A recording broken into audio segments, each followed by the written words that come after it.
Ooh wee. Ooh wee. Come on in. What's going on, everybody? This is Buckles Locker. Of course, y'all got the breaking news. I'm gonna let y'all come on in. Good God Almighty. Here we go.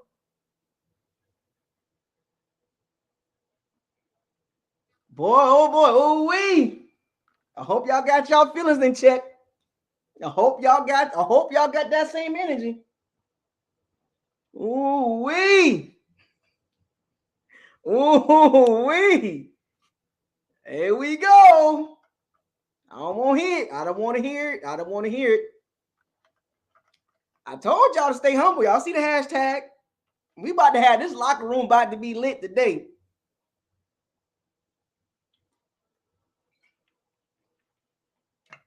Boy, oh boy. I'm going to start with my monologue, my dialogue, and my thoughts on it. What's going on, everybody?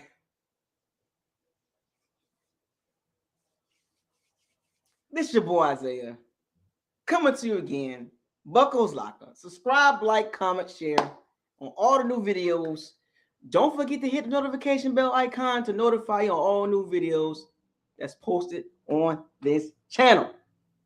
Shouts out to all the Pirates and Sea Bandits that's been with me from the jump. If you want to donate, feel free to donate. Super chats is open. Also, the donation links are in the description box. I do this.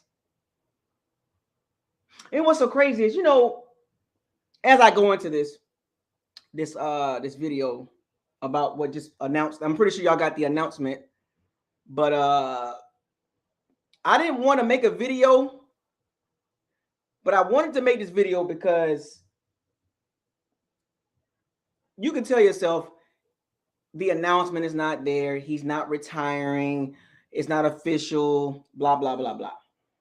Folks, if you want to make yourself believe that, hey, it is what it is. Look, that's why I didn't want to make a video, but it's pretty evident that what's going on, whether you want to believe the announcement or not, but it's pretty much what it is. I mean, it's all over social media. I mean, if this wasn't true, if this not true, then why don't he just come out and just kill the noise? I mean, fam, it's everywhere.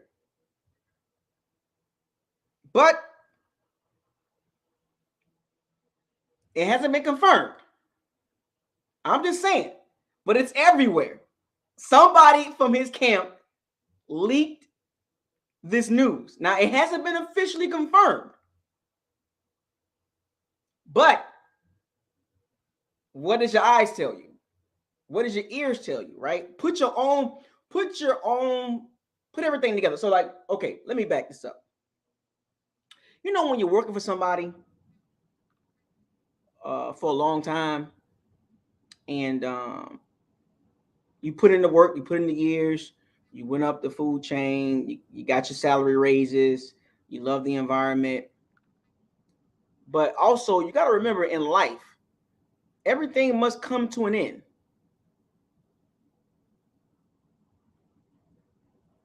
Right? Life in general, as human beings in general, things must come to an end. There's a birth, and then there's also the other end, the opposite end. And a lot of us don't want to accept that. But in football, as is one of the most dangerous sports in the entire world, we've seen countless players in the NFL permanent brain damage, permanent body damage with their legs, their feet, their fingers. We've seen CTE cases with brain TBI, traumatic brain injuries, right? CTE, we've seen players die, pass away, rest in peace to all those players. But there comes a point in time in life you have to realize what's more important. The older you get, what's more important? Family, relationships. It's not always about getting paid or having the spotlight on you. And for 22 years, being employed by the NFL, by the New England Patriots and the Tampa Bay Bucs, Tom Brady has achieved what basically nobody has achieved in the NFL history. 7 Super Bowls, 6 with New England, 1 with the Bucs. And countless records, countless awards, Pro Bowls, MVPs, you name it, he's done it. One of the greatest players of all times. Now, let me rephrase that. Well, let me emphasize that. Brady is one of the greatest players in the NFL of all time. Lawrence Taylor, Jerry Rice, Jim Brown. He's right up there. He's right there. He's also one of the greatest sports figures of all time. We've seen Brady over the years. Since I was basically 14 years old. He came into the NFL in the 90s, late, the end of the decade, right? 6th round pick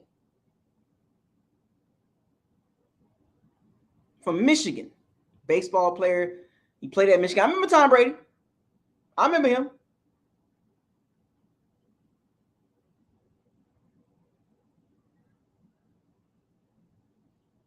I remember him in 2004, 2006. All these years have passed, and I've watched Brady develop, grow up, and to become the player he is now as of today. It's like I got a chance to watch Michael Jordan, Larry Bird, Magic Johnson. I got a chance to also watch LeBron James and Kevin Durant, the transition of superstars. And Brady has ascended every year. Got a chance to watch Barry Sanders, Emmitt Smith, Thurman Thomas, Jim Kelly, John Elway, Joe Montana, Steve Young, Dan Marino, Warren Moon. It's pretty amazing to see these guys develop and become the players they are. But very few ascend to the level of Brady, Jordan, Kobe, LeBron, Gretzky. I watched Wayne Gretzky. Derek Jeter. I watched him grow up, as well as myself. Mario Lemieux. Roger Clemens. All these guys, I'm giving you these GOATs. Nolan Ryan, to a certain degree. Like, you know what I'm saying? It's amazing to see these guys develop. And my point is you have to understand, playing at a level of these guys, including Brady, it's not easy. Barry Bonds, yeah, exactly, yeah. I get all that, but y'all get my point. To see this happen in person, it's once in a lifetime, because 10 years from now, people are not even going to know who Brady is unless you do the research. We got a chance to experience, watch Brady in New England get 6 Super Bowl rings. To leave New England, to come to the Bucs and win a Super Bowl and be the first team in the NFL history to host a Super Bowl and win a Super Bowl. The home team. That's pretty astounding, folks. This is once in a lifetime stuff.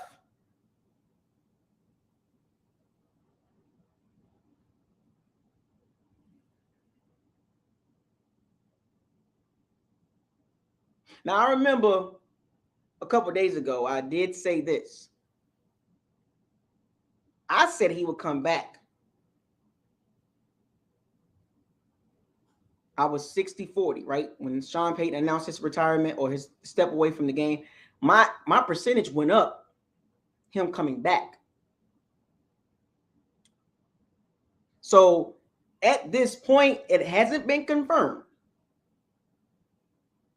But if it's confirmed by the end of the day that he's retiring, ladies and gentlemen, folks, we witness greatness in Tampa.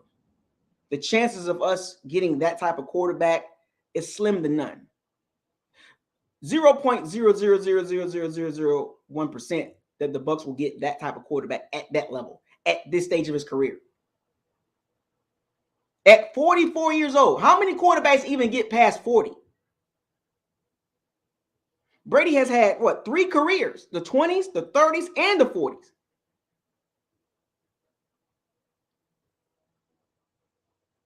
Each decade, for the last 3 decades, 30 years. He's had 3 careers. 2000s, the 2010s. That's equivalent to 3 years. Ladies and gentlemen, that was greatness. What more, if this is true, what more can he do? Because if he comes back, which I think he should, but it's not, that's just my speculation, right? He has nothing else to prove. And I told y'all this 2 years ago. When Brady got to this team, I said, this is a 1 to 3 year situation. Oh, no, he's going to play till 50. Oh, no. I tried to prepare you guys. Prepare you guys if this was to happen. Now you look at it from a standpoint of, now you got Bucs fans all over the place right now. They don't know what to believe. You got people in the chat room right now saying that he's not retired yet. It's not official. Then you got some that saying he's retiring. Well, however it goes. But right now, the arrow's saying he's more leaning towards retirement.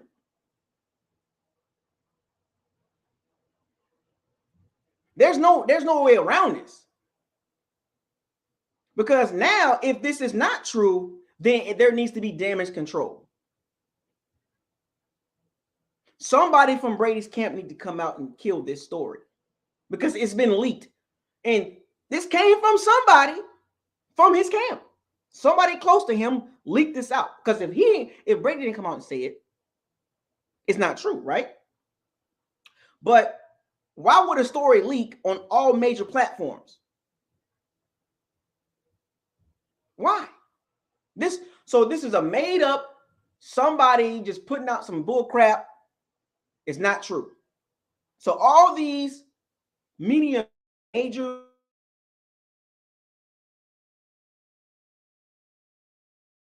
point towards Brady retiring. Okay, let's just say if it's not true, then what is this about? I'm just saying, I don't believe it until it's confirmed, but I'm just saying, I just want y'all to get y'all emotions in check and get yourself prepared if this was to happen.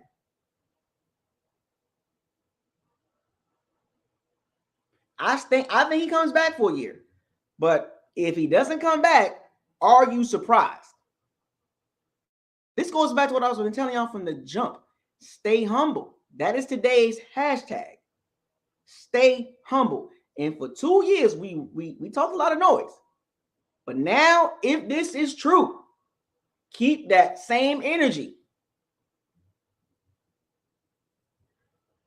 If this is true, what does this mean for the Bucs as a franchise, as an organization? Because prior to Brady coming here, we were not looked at the top, or even at the mid-level. Not just because of the recent saga with, we haven't been looked at for. Enter Brady in 2020 for the next 2 years. In the regular season, 24 wins. 11-5, 13-4. 24-9.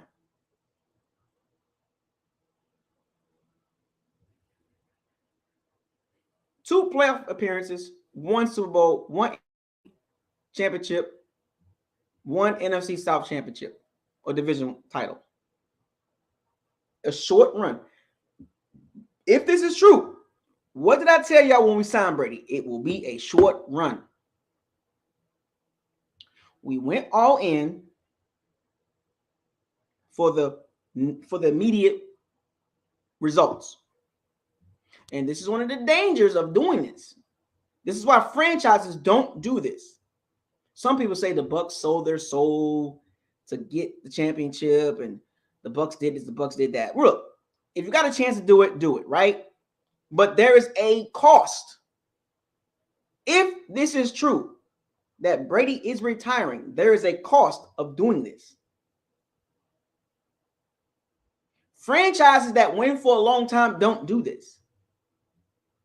Short-term success at the compromising of mid and long-term success. The Bucs could be in trouble. Well, however you want to spin it, we could, all caps, could be in trouble for the mid and long term. This is why I tried to prepare you guys for this exact scenario for the last 2 years. Stay humble. Understand, I always was a forward thinker, high insight. My channel always been like that. I never looked at what's in front of me. I've always looked ahead. I've looked ahead to this day, if this is true. Now, when you sacrifice something, you must get something in return. When you go to this extent to win something, you must win a Super Bowl. And that's what the Bucs did. Now, granted, my timeline for the Bucs to win the Super Bowl was this year, not last year. Well, 2020 was a figure it out year. 2021, this was the year for the Bucs to actually win the Super Bowl. But the Bucs got the Super Bowl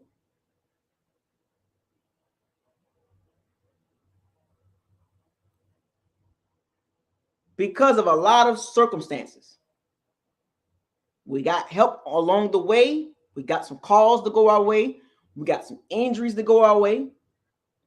Drew Brees, washed up. Aaron Rodgers. Chiefs with 3 injured linemen in the Super Bowl. Like, we've gotten some help. It wasn't a perfect straight up, the Bucs just won the Super Bowl straight up. We got some help along the way. Hey, it is what it is. That's a part of this. That's part of sports in general. So going 11-5, winning the Super Bowl was surprising to a lot of people because it wasn't expected. We kind of snuck up on people. Remember, I was the one of the few that was saying Super Bowl bust, because you don't do all this. You don't add Fournette, Brady, Gronkowski, AB, draft Tristan Wirfs and Antoine Field Jr. and don't get to Super Bowl. That's why I said Super Bowl bust. And what did I get? I got hate for that. I got, that's too much expectations. Oh, you tripping. You just don't like the Bucs. You're mad because Winston not here. No. You added everybody on that team that was not on the previous teams. You added, help the Bucs get to the Super Bowl. Also, in the second year of the system,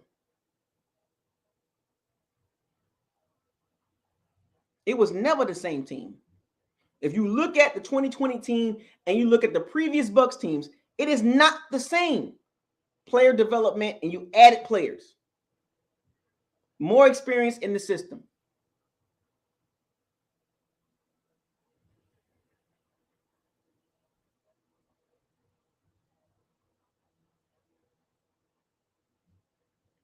I'm just saying, folks, I'm breaking everything down for the last 2 years. We surprised people in 2020. But I was the one saying Super Bowl or bust. I was right. My prediction came true. And I didn't get any credit for that.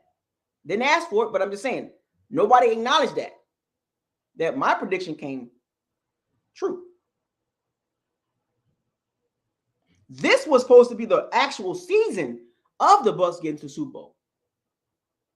Some people equivalent the Bucs winning the Super Bowl as in the Los Angeles Lakers winning the NBA championship in the Mickey Mouse. Orlando. Remember that? The Lakers won the NBA championship in Orlando, basically playing summer league ball because of the situation in the country. I'm just gonna say that, in the C-19 situation. The Lakers won the NBA championship, and you look at them after that, they haven't really done anything. They call that the Mickey Mouse championship in Orlando. So some people look at the Bucs Super Bowl as a Super Bowl with an asterisk because of the situation that was going on around the country. It was a weird season. It was. It was a weird season across the board. But a Super Bowl is a Super Bowl. An NBA championship is an NBA championship, no matter how you want to spin that. Okay, cool. We had some situation going on, C-19. The Bucs persevered through it. 7-5 after week 12, had a bye week, and then took a chance, and it worked. The Bucs rolled the dice and got one out of it. That's all that really mattered to me at the end of the day. Evans got him a Super Bowl. Now he's a Super Bowl champion.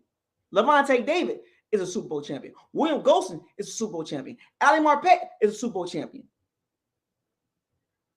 The staples of the Bucs organization on the field are Super Bowl champions. And if I didn't mention your favorite player, I don't consider that the staple. Those guys been through it. Those guys deserve it, especially Levante David and Mike Evans. And even throwing William Golson too. Those three worked their tail off.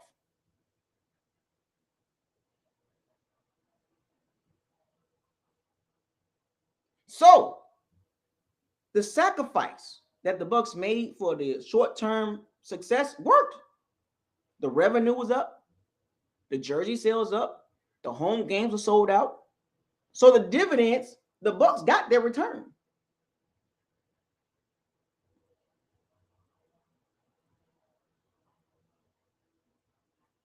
So if this is true, if I keep saying this, if this is true, this is what it is. This is the results of what we're getting. This is the results of what the Bucs did as an organization. However you want to look at it. I'm going to say this again. If, all caps, IF,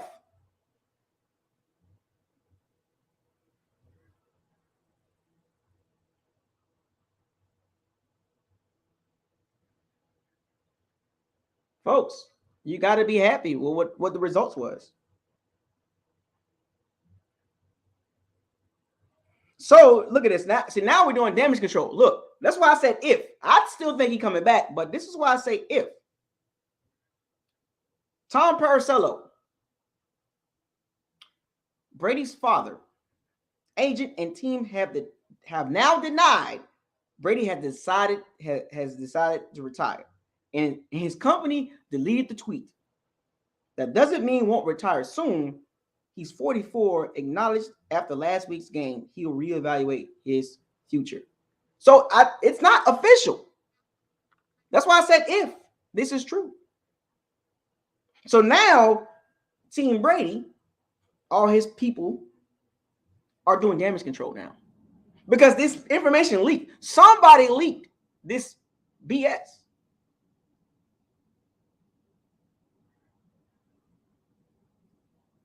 Somebody leaked this BS from his camp. And I'm pretty sure Team Brady, they're not happy about it. Because sometimes if you know the answer and you know what's about to happen, you don't want it to come out like that. If this is true, this is not the way you want it to come out. This is why you have to do damage control now. Now they're doing damage control. Tom Brady Sr. was like, no, it's not true. So who the heck? So where did the original source come from? Does anybody know? That's why I said if. I think he's coming back. Where did this come from? Who leaked this BS? I say he coming back. But then you got a report saying he retiring. Who leaked the story? Where did it originally come from? Who put the tweet out? This is why I tell y'all. The only reason why I'm making this video is because to talk about this. This is why everything I'm saying is it's all speculation. It's always if this is true. So now you got the whole entire NFL community pointing the finger like who to believe. Ian Rappaport, Adam Schefter. Who did it? Who did this?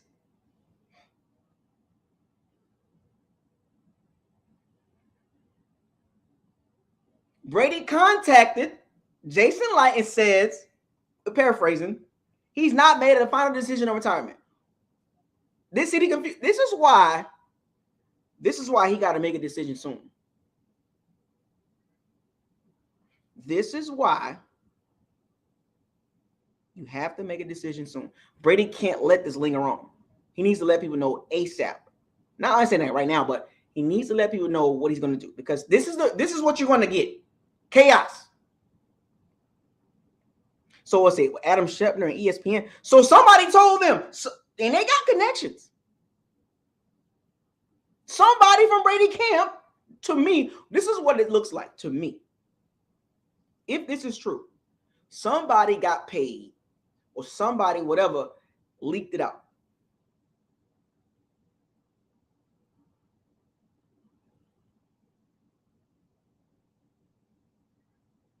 Sometimes when it comes to the media, you have to be careful. Sometimes they do stuff like this to spin a narrative or start something. Because how often do you see this type of retirement? Or if this is true, when you retire and you just say it, there's no leaking and all this crap. Sources told me Brady's retiring. What you mean sources? Did it come from Brady?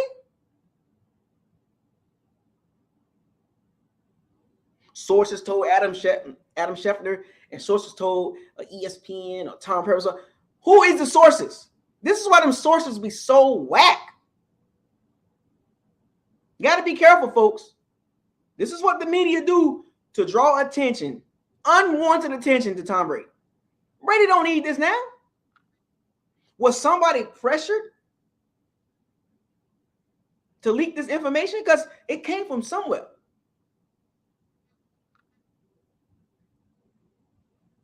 I think he's coming back. Now, I went through this whole thing at the very beginning. If the whole point of this video, if it's true, stay humble. If it's not true, which I'm not a believer in nothing until Brady puts it out. Tom Brady Sr. puts it out. Because all this crap on the sources and all that, this is why this should help a lot of people understand how the media works.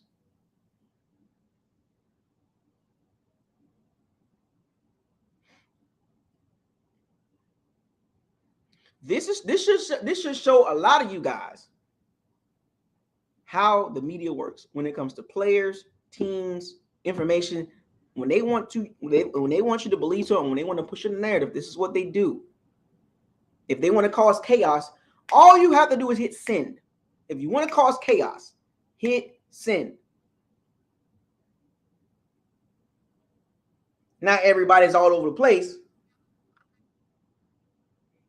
Don't know what to believe.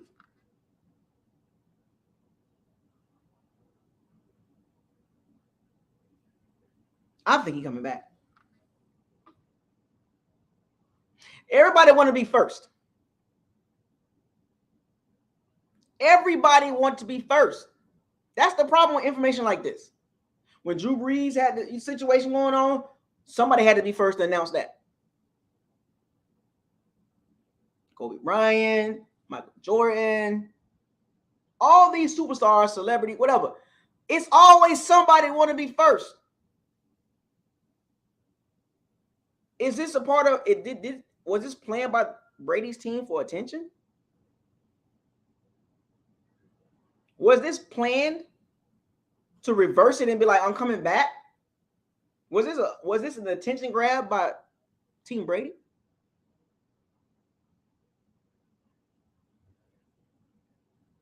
For him to come out and say, I'm not retiring?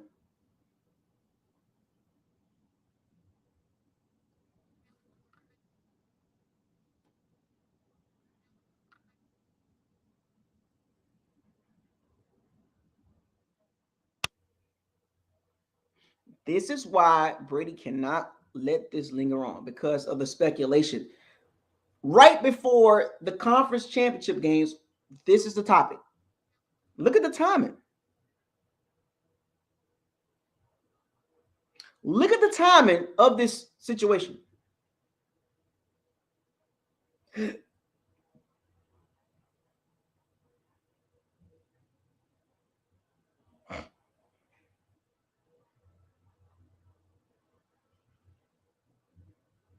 So Rick Stroud, so somebody saying Rick Stroud. And that's the same Rick Stroud saying Byron Leftwich got hired by the Jaguars. Like, this is what I'm saying, folks. Like, I ain't believing none of this. I ain't believing in none of this.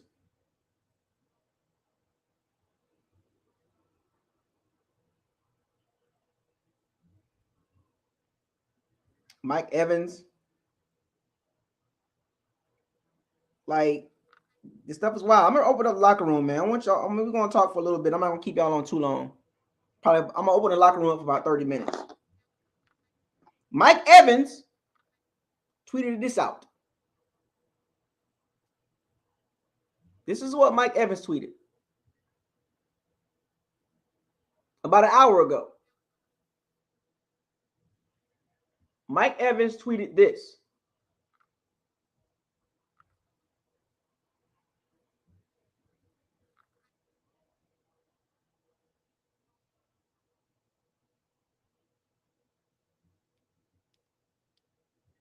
Mike Evans tweeted this.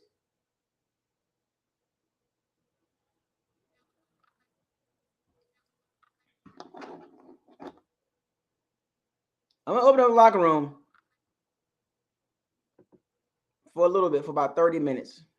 And I'm pretty sure I'll be back on here soon in the next couple days.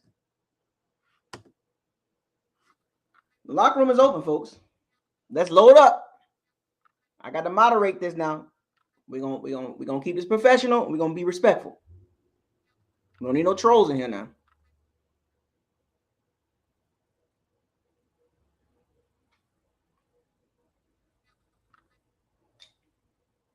Mike Evans tweeted it an hour ago. Thanks for everything, big bro. It was an honor. Why would Mike Evans say that? The locker room is open, folks. What are your thoughts? Because the locker room is going to be open for another 30 minutes. What y'all got to say about this? Who going to be the first one to partake in this edition of the locker room?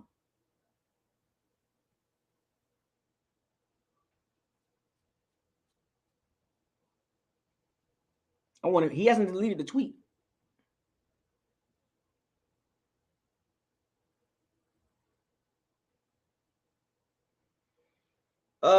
Tex-Mex Chief. White lives matter. I'm not sure. I'm not sure what's the angle with it right there, but thank you for the super chat. So y'all, so y'all not gonna entertain the locker room? Okay, cool. So, all right, well, I'm gonna keep the locker room open for a little bit. And if we don't get anybody in the locker room, I'm gonna deuce out in about 10 minutes. I mean, who want the smoke? I mean, y'all, any thoughts on this possible retirement or speculation of retirement?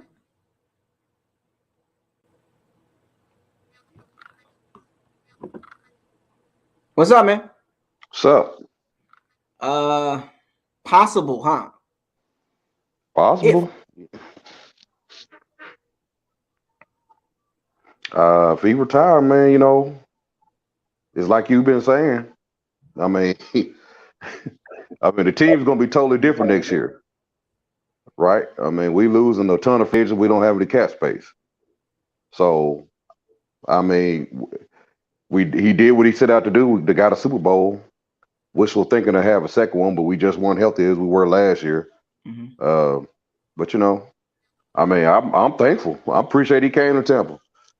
You know, I mean, I'm one of the rare ones that I'm kind of glad he go ahead and retire so we can move on and built this team for the future, so we don't have a bad down year. So I mean, which we might have one on the horizon. The defense is mainly intact.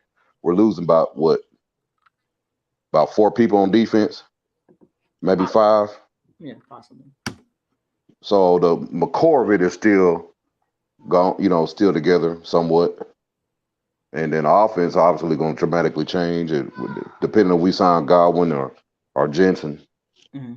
So I mean, you know, hey, thank you. I appreciate Tom Brady now. Obviously because he played for our team. I didn't like him in the past because he kept winning. I was one of the people say he's a system quarterback, and all he did is come over here and win. So he made me a believer. One of the greatest quarterbacks of all time, the Now, greatest this is still quarterback of all time. speculation. It's not confirmed. Yeah, it's not confirmed, but I mean, even if he come back, I mean, this team is not. I don't think is a championship caliber team next year. So you're saying? Even if we try to kick the can. I mean, how many restructures we got to be done, right? Multiple restructures, right? From a cap standpoint, and then and then we can't expect to pay Sue $10 million. Even though he's been, still probably, I think Sue still got some gas in him. I mean, but we can't pay him $10 million.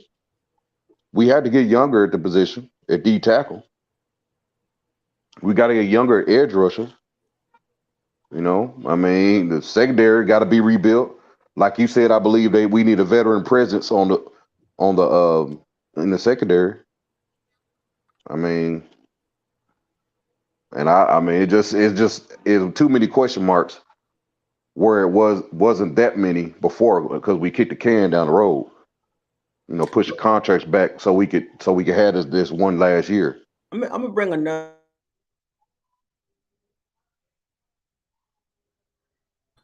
in the locker room, so I'm bringing another guy. Cool. Brent, welcome. What's up, bro? They just said he gonna retire right after the 22 season. I'm looking at ESPN right now, bro. It was breaking news. NFL Network. It's gonna be after this season right here. So somebody lying. But it don't. But it really don't matter to me. I'm like what Lee said, man. I'm ready for the future now, man. I want to see long-term success. That's what I want to see long-term, man. I don't really care about this quick fix thing. You know what I'm saying? I mean, man, it's cool. You feel me? To win a Super Bowl, but at the same time, man, I'm still want to win it with our main guys, man, like we did in 02. You know what I mean? That's what I want, man. But it's all good.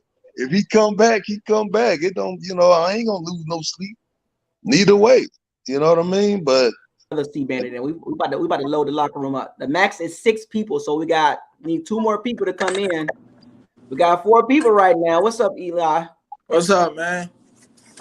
Brent was just talking about he's ready for this whole Brady saga to be over with. You know what I'm saying? Caught you at a good time on break at work. You at work on break? I'm on lunch. I'm at the Goodwill. Don't get in trouble.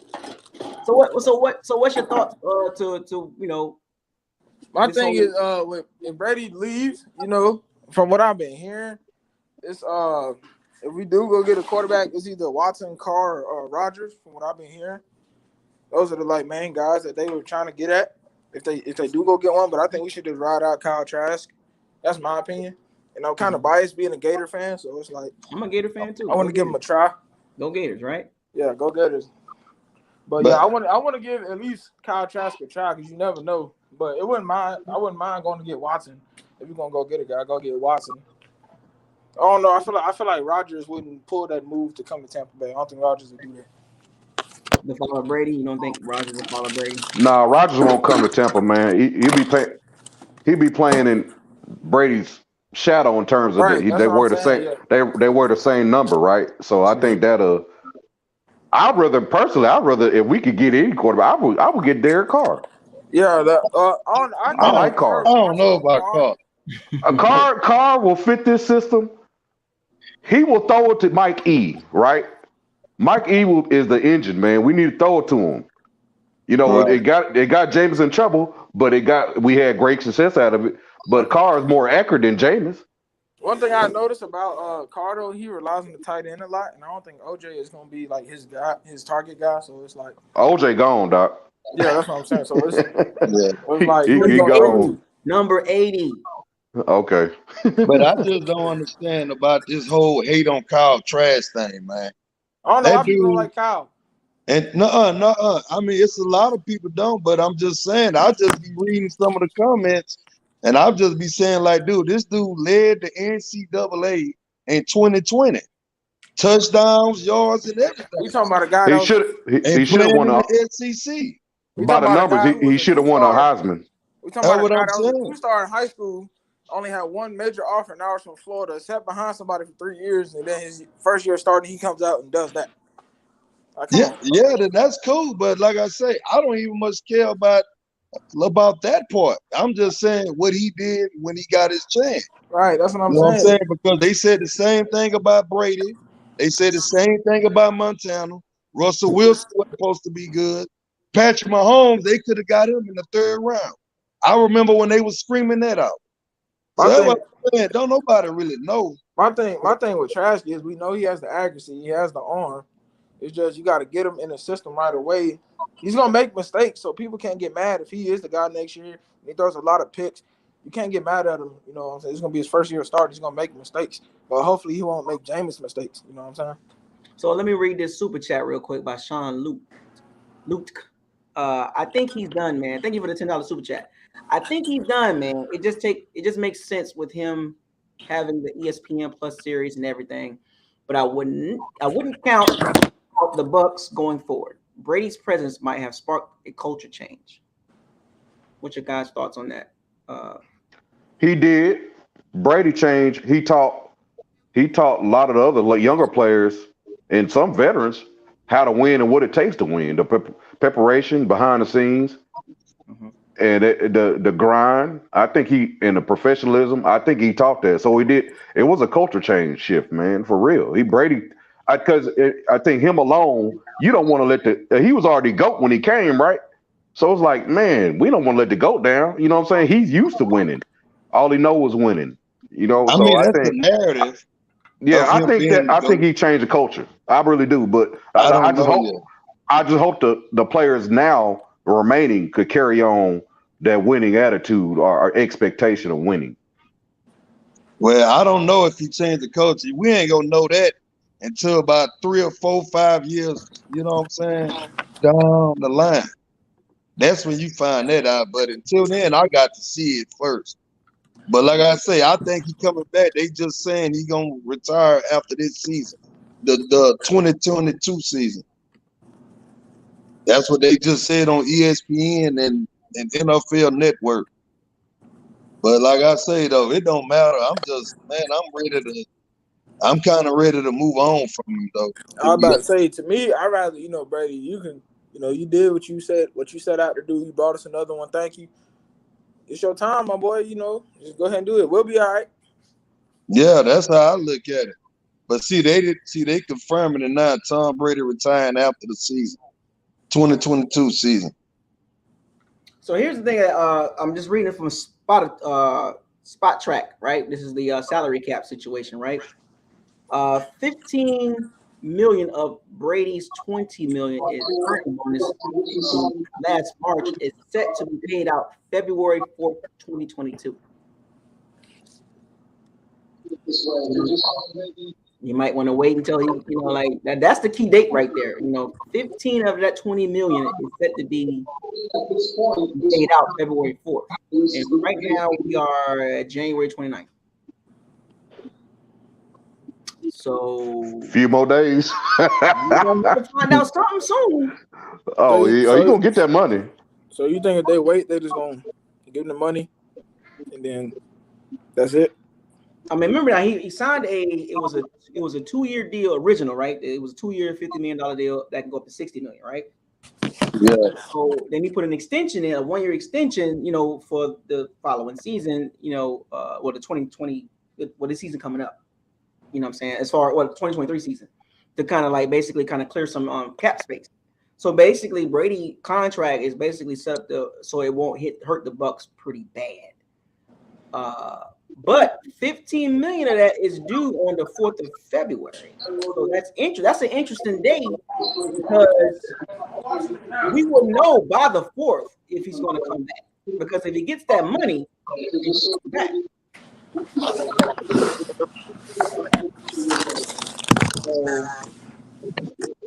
So wait a minute. So now the Associated Press saying Brady tells the Bucs, okay, you know what? I'm not doing this. I'm not. It is what it is. Go ahead, Isaiah. Come on, man.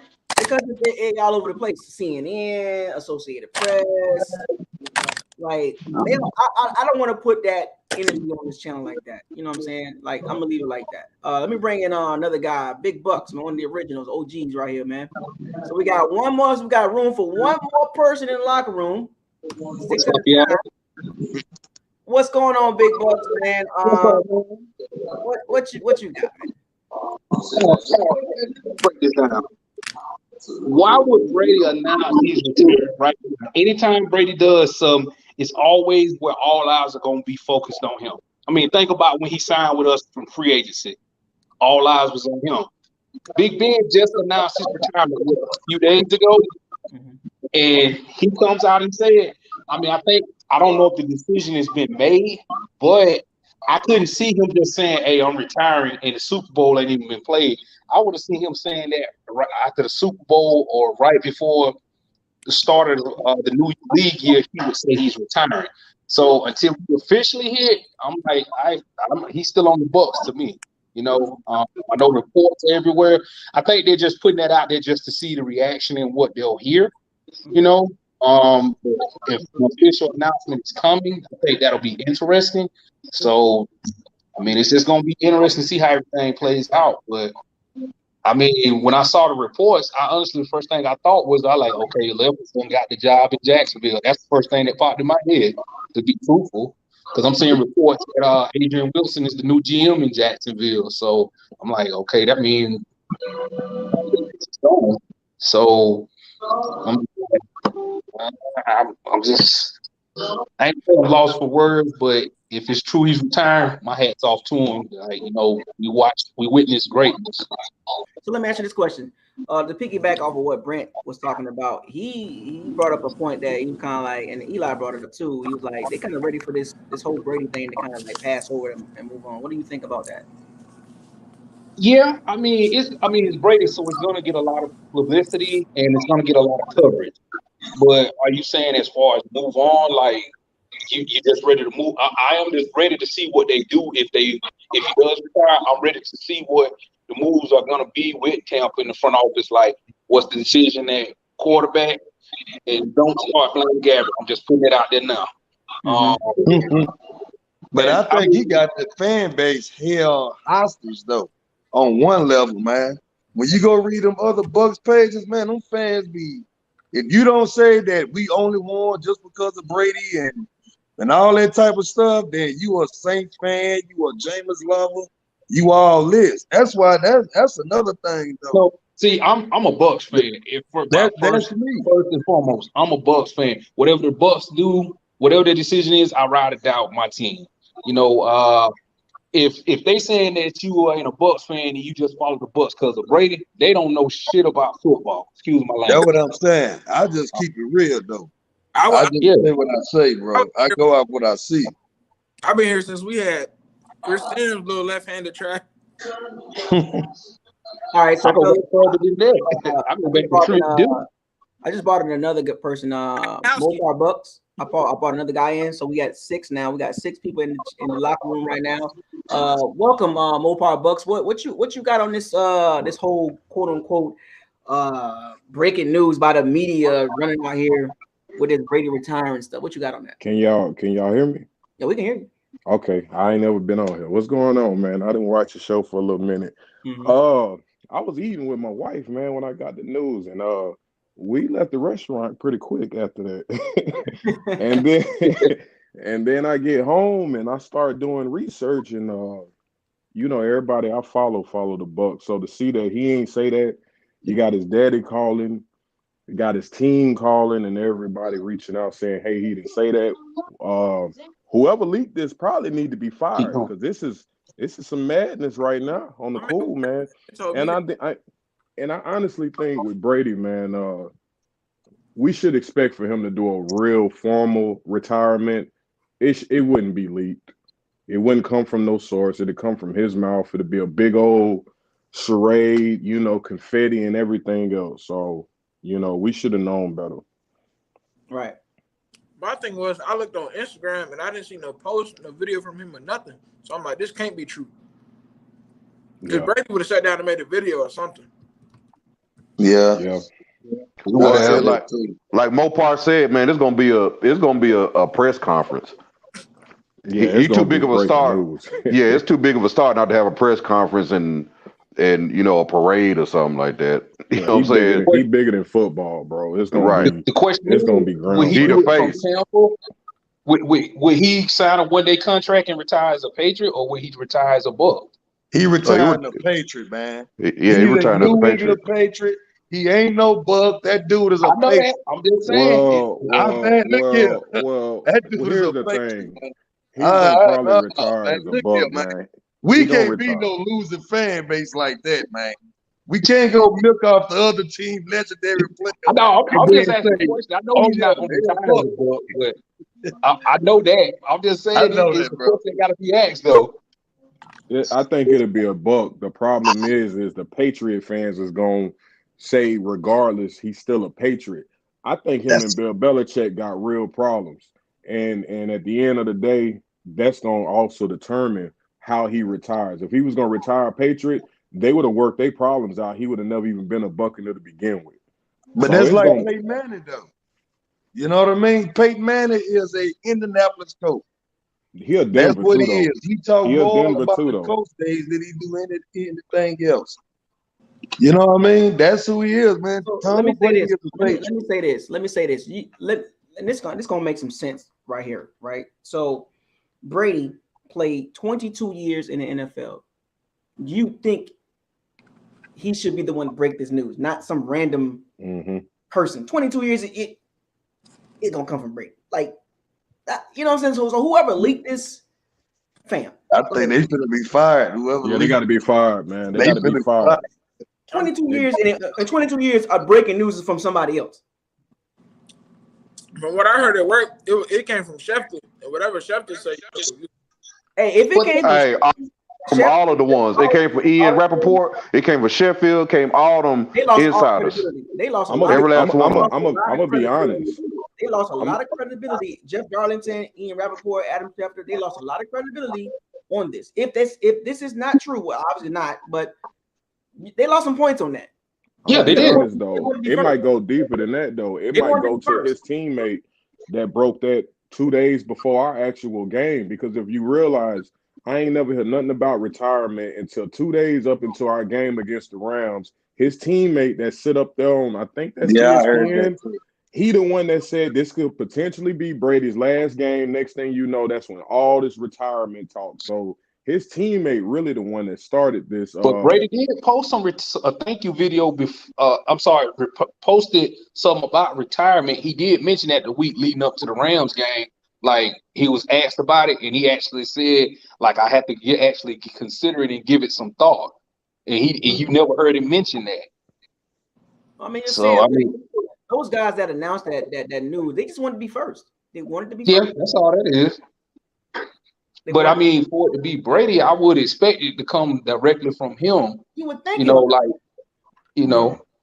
I mean, think about it. Last year or 2 years ago, when they said it was reported that Tampa was going to sign Brady, did you believe that report immediately, or you waited until you saw an official source? I didn't believe it until Brady posted it online. That's when I believed it. Mm-hmm. Yeah. So, same with me. I didn't believe till it was because I didn't think he was going to come to Tampa, or why would he come to Tampa? Other than, I don't know, the team was set up nice in my opinion, but I was like, Tampa be strange, but. What if Tampa leaked this? What if Tampa leaked this to try to push the narrative to get a decision out of him? Yeah. That's I don't think we that stupid to do that because I Nah, mean, that's dumb. I don't I know mean, though. I can't. I This don't know. team have done some stupid Our stuff. level of stupid and steep. I ain't think a lot of things into this AB situation. So well, but I I'm saying, can't. but this is the thing though. He technically is still under contract for one more year. He did sign an extension, so unless it's voidable, he's still under contract. So Remember, that's I He just could leave said at this. any time. He could I leave at just any said time. this. The key date that y'all want to look at is February 4th. 15 of that $20 million bonus is due on February 4th. That is a key date.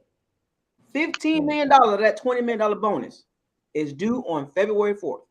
that's what Bonuses next don't count, Thursday. but bonuses don't count against the cap though, right? No, I'm just saying he is getting paid that. You know what I'm saying? Oh, Like, But is he that get considered? oh he But getting his money. does that go for the 2021 season still? Because the new league year don't start until March. March. Right. So is that still a go into 2021, or would that just move to 2022? I guess to the cap. No, I However, don't, details was wrote in I the budget, thought it started and in that money March. is due. They got to pay him that on February 4th. bonuses don't count. Bonuses don't count through the cap. Signing bonuses I they think if he's don't on the count. roster, if he's on the roster, he gets that money. Oh, so it's a roster bonus. I think that's what it is.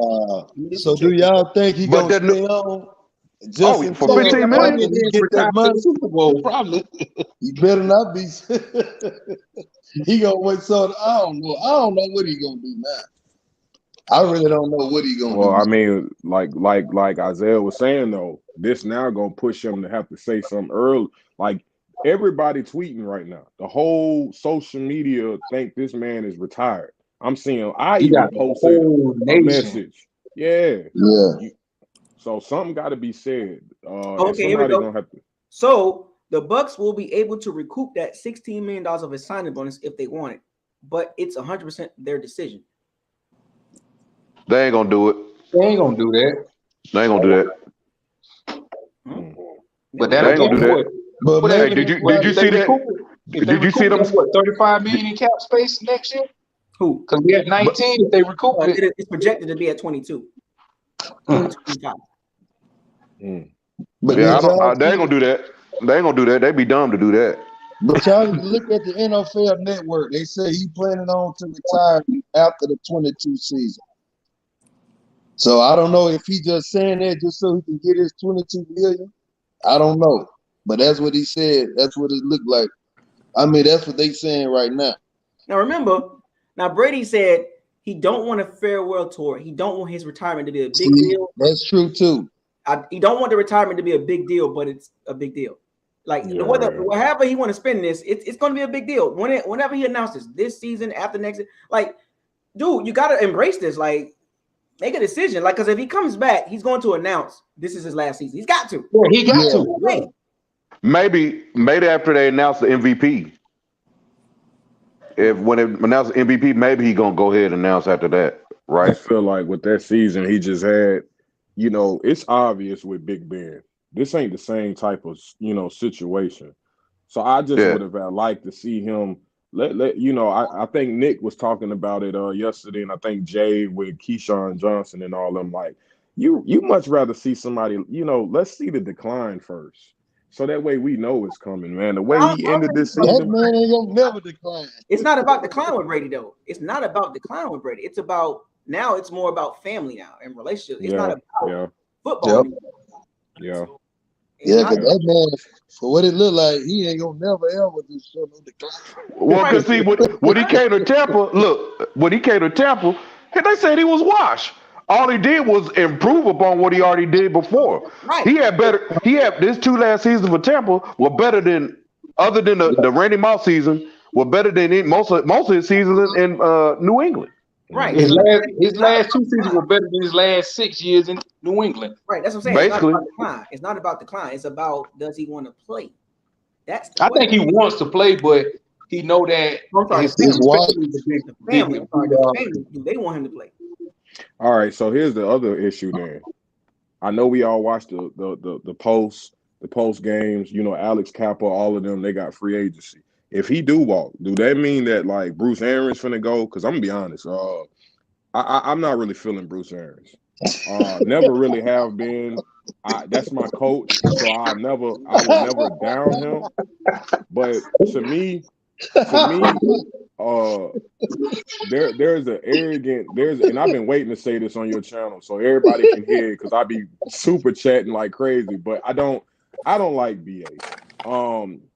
You kind of rode the wave of having all the talent we have and the best quarterback ever to touch the field. That Because I play don't think style, he's coaching no more. But Belichick is saying the same thing though, man. Right? Nah, Belichick developed. Belichick did coach him up. Let's not ignore that. Yeah, but man. but here's the Belichick problem. developed that boy. Here's the problem. You got Brady that is already Brady with Bill Belichick inside him. So him bringing that over here, that's like 2 for 1. You getting the same coaching, you getting the same discipline, you getting the do's and don'ts. So you getting a piece of Bill Belichick when you have Brady. Like last year, we didn't even have to see BA. We didn't even need a head coach, and we probably would have won given the circumstances last year. If you just keep it a buck, man. So, and the only reason why I say that, I listen to him, and the first thing come out of his mouth is, we're gonna try to bring some of the guys back. Why are we bringing guys back? Look, man, we old. They old. They old. You're old. Every game you got pink. He got pink every game. I'm sitting here watching this man. Ain't he the only coach? Hold on. Ain't he the only coach to tear his ACL? Didn't he have a non-contact torn ACL this year? You got your damn ACL toe up, man. Like, it's time to hang it up with Brady, man.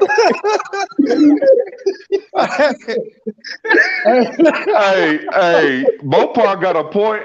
I thought Aarons was gonna retire after he got the Super Bowl, because I did think he was retired, but then he said he coming back. So I'm thinking, what happened when you go to what happened when you have a family gathering and old folks is on that juice? They get to talking and running their mouth. I bet Jason Light said, "I never told you we was bringing everybody back. I never told you that." But you didn't say it on this. You didn't say it in front of everybody, the whole world. So we got to do it now. You telling people you stand. Who told you that, man? I feel like our main priority should be Godwin, then probably I think Carlton, then the O line, and then that's it. Now I want y'all to keep in mind. I would say Godwin if Brady come back. Now if Brady don't come back, we got to move on because we don't have the money. We don't have the money. Godwin, period. He tore his leg on the franchise tag. Hold up. I want y'all to put this in perspective. Please understand this. The Bucs have the oldest roster, 29.3 years old in the NFL. We got the oldest coach too. Oldest roster. Second oldest coach, ain't it? I don't know, man. BA do look like he about 90 though. I'm telling you, man, that man was hot red this year, man. We need an injection of youth. Yeah, I'm all for that. You got to put youth across that D line. You got to put youth in the back in. You got to put more depth to youth at running back. Like you're gonna have to build the trenches back up. How many pending free agents we have? 25. I think it's like 22, 23, 22. And I'm like this. You only got 20 million projected in cap. You're not re-signing everybody. And I don't think what's concerning when I hear some of these Bucs fans talk about the cap and bringing people back, they be like, well, we know we can't bring everybody back, and then they go to commit to like 15 people. They do that. This is the thing, though. This is not Madden. You can't sign everybody. And then you got to think, if I'm a young player coming out my rookie contract after 4 years, I done got a ring. It's time to get paid. I'm not trying to reload. I'm going to get the money because it's guaranteed. I don't know if I get a major injury. Like, think about it. If Chris Godwin hit the market, he might say, hey, I'm going to the highest bidder. The hell with coming back to Tampa. Not saying he's not going to get re-signed or anything, but do you think that's his mindset after tearing his ACL? Hey, I'm going to have to go to the highest bidder. I think they're going to find a way to get Chris back, somebody on the O-line, and at least Carlton. Everybody else, I don't care. It's like you can list from the top priority to the least priority, right? 21, 22 guys, right? And I'm telling you, they will literally pick the top 15 and bring back. Like, yeah, I'm telling you, it's gonna be at least 3 or 4. It's like, damn. Chris and who the 2 O-linemen? Kappa and Jensen. Kappa and Jensen and Carlton. They can let Kappa go. He's a weak link on the offensive line. Yeah, they drafted Robert Hainsley. on the roster. They drafted Robert Hainsley. They drafted Robert Hainsley For the center, for center. So you could bring Stinny back. You could bring Stinny back on a 2-year contract to replace Kappa. You got Robert Hainsley. He can play center or guard. So you can right, one and he'll be fine. Because either you're gonna have to let Jensen go, because those are going to be the big contract. The big contracts are going to be Jensen and Godwin and perhaps Carlton Davis. They probably going to franchise Davis because it's cheap. I don't know. I don't know what the franchise. What is the franchise? Or yeah, they could franchise Kappa because it'd be less money in terms of franchise money. We're gonna do that, but I don't think that don't. But see, that's guaranteed, and that's gonna already hurt your cap. So it just depends on what kind of moves they're looking to do. I don't see them using the franchise tag this year. I just really don't, unless the guard is like less than $7 or $8, $9 million or something like that for 1 year, possibly. But you can't use it on Godwin again. That's too. Yeah. No, you can use it on Godwin, but the number is ridiculous. It goes up. If it's 2 years in a row, it goes up. I think it doubled. Is it more expensive for a right guard than a corner? Because I would think they would put it on Carlton Davis. The guard, no, you're gonna look at $15 million for a corner. Oh Lord, no, that ain't no. Who do y'all put it on? Do y'all put it on Davis or y'all put it on Kappa? If you're gonna put it on somebody, you gotta put it on Kappa because it's cheap. How old is Kappa? How old is Kappa? Like 31? How old is Kappa? No, he's like 20. 26. Oh. Yeah, he's 26. He's young. He just play like he fit. He old, man. He old. Let me read this super chat, fellas. You wish play old, man. One of my shoes with a super chat. Thank you for the $2 super chat. If I'm Tom, I'll be pissed and play one more year. Well, we'll see. Thank you for the super chat. We'll see. If that $15 million is contingent on a roster bonus, actually, it's not. It's actually guaranteed money from last year. So his okay, so he getting that money. He getting that money. It don't matter. So he don't have to be there for the fourth. Then if it's guaranteed. When Brady does come back, he knows what Tampa Bay needs. He knows we need that guy that can get off the line like Cooper Kupp. He's looking at. I'm telling you, a lot of people talking about this. That's a good point, Eli. He's looking at that roster like. Yeah. No, it's all depending on coaching and players. Type of guy, right? So he's gonna sit there talk. So you gonna pay Gronk another $10 million to come back for one more year? He's gonna be like man. Allen Robinson or somebody. He's gonna go give me A-Rob right now. A guy that can get off the line and I can throw this slant to because Godwin's the possession guy. Mikey's the show him where the cookies at top shelf. See, look, hold up. Look, Ian Rappaport he's doubling down. Ian Rappaport from NFL Network says Tom Brady does intend to retire per several people close to him. The pushback appears to be based on timing rather than eventual decision. Ian Rappaport doubled down. Do y'all think his wife had anything to do with leaking this? He just said that he was going to play for the 2022 season. Ian Rappaport said he does intend to retire. I'm paraphrasing. Several people close to him. The pushback appears to be based on timing versus the decision. Okay, so he the one leaked it. He the one that leaked it. He trying to cover his bases. He probably did. Yeah. He doubling down. Ian Rappaport, I like him, but fam, if it's not right, I'm man. Kind of like. So is the old man coming back or what? That's not right. ESPN hiring it. Well, the fact that Brady already called Jason Light to say that's not accurate, and his daddy speaking out, we got to roll with Brady in this camp right now. Whose name is being involved? You can't just. You got to think that's Lich and BA. They love to talk, so they could know something, but somebody leaked this, man. Somebody leaked it from the camp. I'm telling you, it was probably Schefter. That's who I heard it from first when I was at work. They said Schefter. I heard it from Schefter too. It's always Schefter. He's like the NFL TMZ, man. They get paid for this stuff, man. They be paying people for this stuff too. Keep in mind, they pay people for this type of stuff. Give me the they need to pay me then. I'll make them something too. They would pay me. They don't pay me. I'll be like Jim Brown post anything strange on her social media. Like she's Brady's wife. Did she post something like happy or something like that? Because that might have something that may say a lot too. Well, so let me ask you this then. Let me ask y'all this. He's saying so basically. Ian Rappaport was saying it's not the decision; it's the timing of it. So okay, let's put it in this perspective. Let's put it in this universe. What time? What you mean good time? When is it a good time? He want to be the center of attention. That's the timing. He wants the spotlight only on him. Like I said when I first came in the chat, he wants it. Like I think Brady's a attention whore. He wants the spotlight on him regardless. Look, he does stuff when he wants it for attention. That's why I said, why would you announce your retirement right now? Like that makes no sense. Now, mind you, the NFC Championship is tomorrow. Game is tomorrow, and look what we're doing. Yeah, that's what I'm saying. Why would you announce that? I don't. Boy, I I think know BA will cry. Then he gonna actually Big Buck might be on to something, man, because he maybe he trolling Big Ben because people have forgot about Big Ben now. Think about that. Big Ben is pissed. He ain't gonna get Big Ben. I mean, BA gonna have to coach now, man. What's he gonna have to be a coach now? If you're not gonna announce it now, what you gonna announce it before the Super Bowl, after the Super Bowl? Like I would announce if I felt like he would announce it after the Super Bowl, like that little window before the NBA All-Star break and after the Super Bowl, he would announce it right there because he could announce it like on a Friday he get night. His money, don't he? Yeah, if he already got his money. To get his money. It's like what, Valentine's Day? So he gonna have his money regardless. I mean, either way it goes, it still messes us up though. Because the money guaranteed, so he gonna get the money. The longer we wait, the longer we stagnated on who we trying to go look at. Because we know Kyle Trask ain't it. I done heard you saying Kyle and Trask we trust. That ain't true. He wasn't even answering this shit. Don't do Kyle Trask like that, man. Yeah, I played with him on Madden. He boo-boo, man. Come on, man. Come on, man.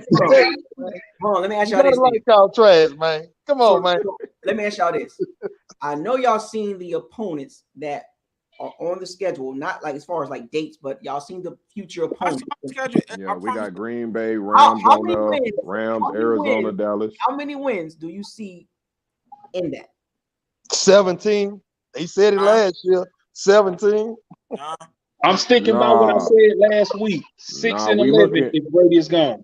I give us about I give us 8 or 9.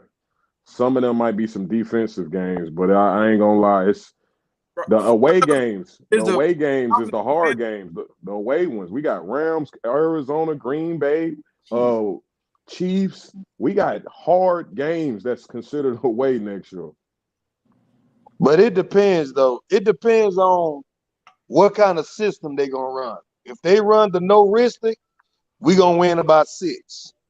But if they run this last offense, the Brady offense, where Leonard Fournette got 70 catches, I think we can do something. Well, yeah, that's right. I mean, it all depends on. It's going to depend on the offensive coordinator because we don't even know if Levin's going to be here. I think we'll be right in the defense though. We don't know who. Yeah, we don't know if Bowles going to be here. I kind of want Bowles to go after that one call, but Nah, I want Bowles to stay. No, he need to go. He need to go because he don't swallow his pride. We should have been doubling Cooper Kupp. You don't let Cooper Kupp beat you. You don't let him beat you. All right, we got off subject, but you don't. But I'll be honest. So Winfield had no business biting on that play though. So the ripple effect. So you're saying the ripple effect of Brady leaving. Now here's a universe that presents for the Bucs the possible 2022 season. So let me lay it out for you guys. Brady retires. This is just a universe that could happen. Brady retires. Leftwich gets the job. Bowles stays. Everybody in the front office stays. Leftwich takes the wide receivers coach to be the OC with him wherever he goes at. So now we're looking at a team with no Leftwich, no Brady. Arian said he will go back to call plays. Oh Lord! Oh my God!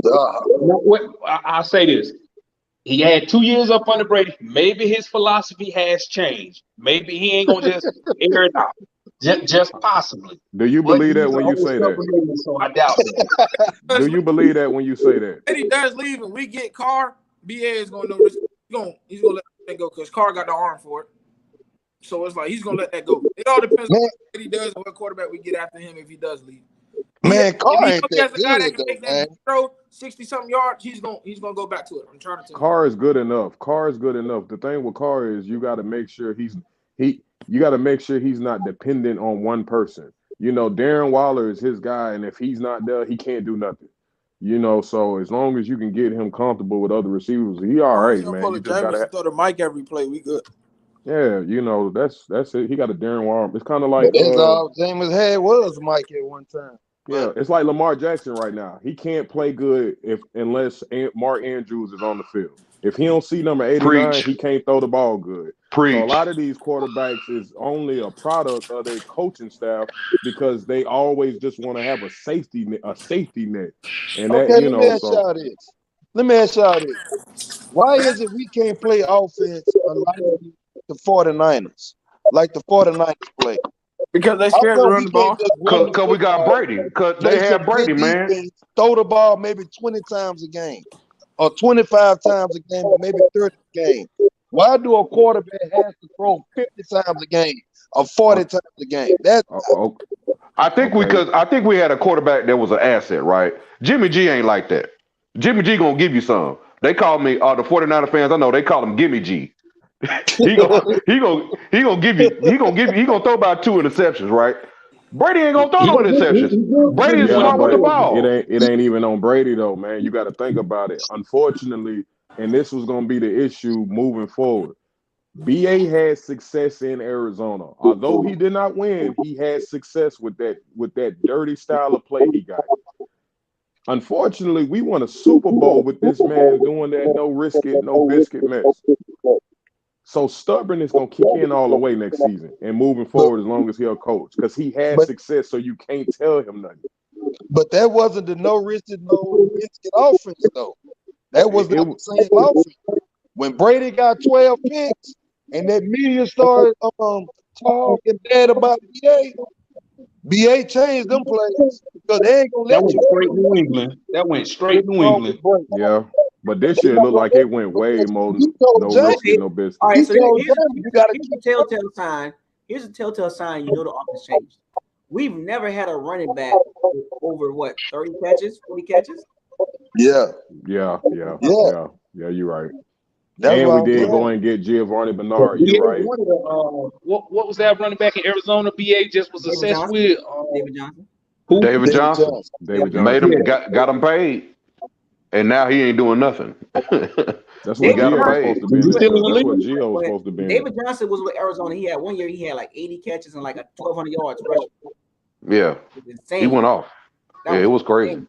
And they tried to That was recreate year that. Arizona was pretty They tried to lethal. recreate that with Fournette. They tried to recreate that whole David Johnson, out of the backfield with 70 catches and 1,000 yards and 600 yards, 700 yards receiving with Leonard Fournette. But Leonard Fournette is not the David Johnson type running back. No, he's Yeah. a power back that they Right. tried to make elusive and pass catcher. Mm-hmm. But Yeah, I got a feeling we gonna be like the Arizona Cardinals when this old man leave though. Said this, I man. got a feeling, man. Said We're gonna this. be like I the said it 2 Arizona days ago. Cardinals. I I said got it. that feeling, man. Because I'm that gonna be old man honest. don't want to coach no more. He don't want to coach no more, man. Well, his health, man. His health, man. He be over there.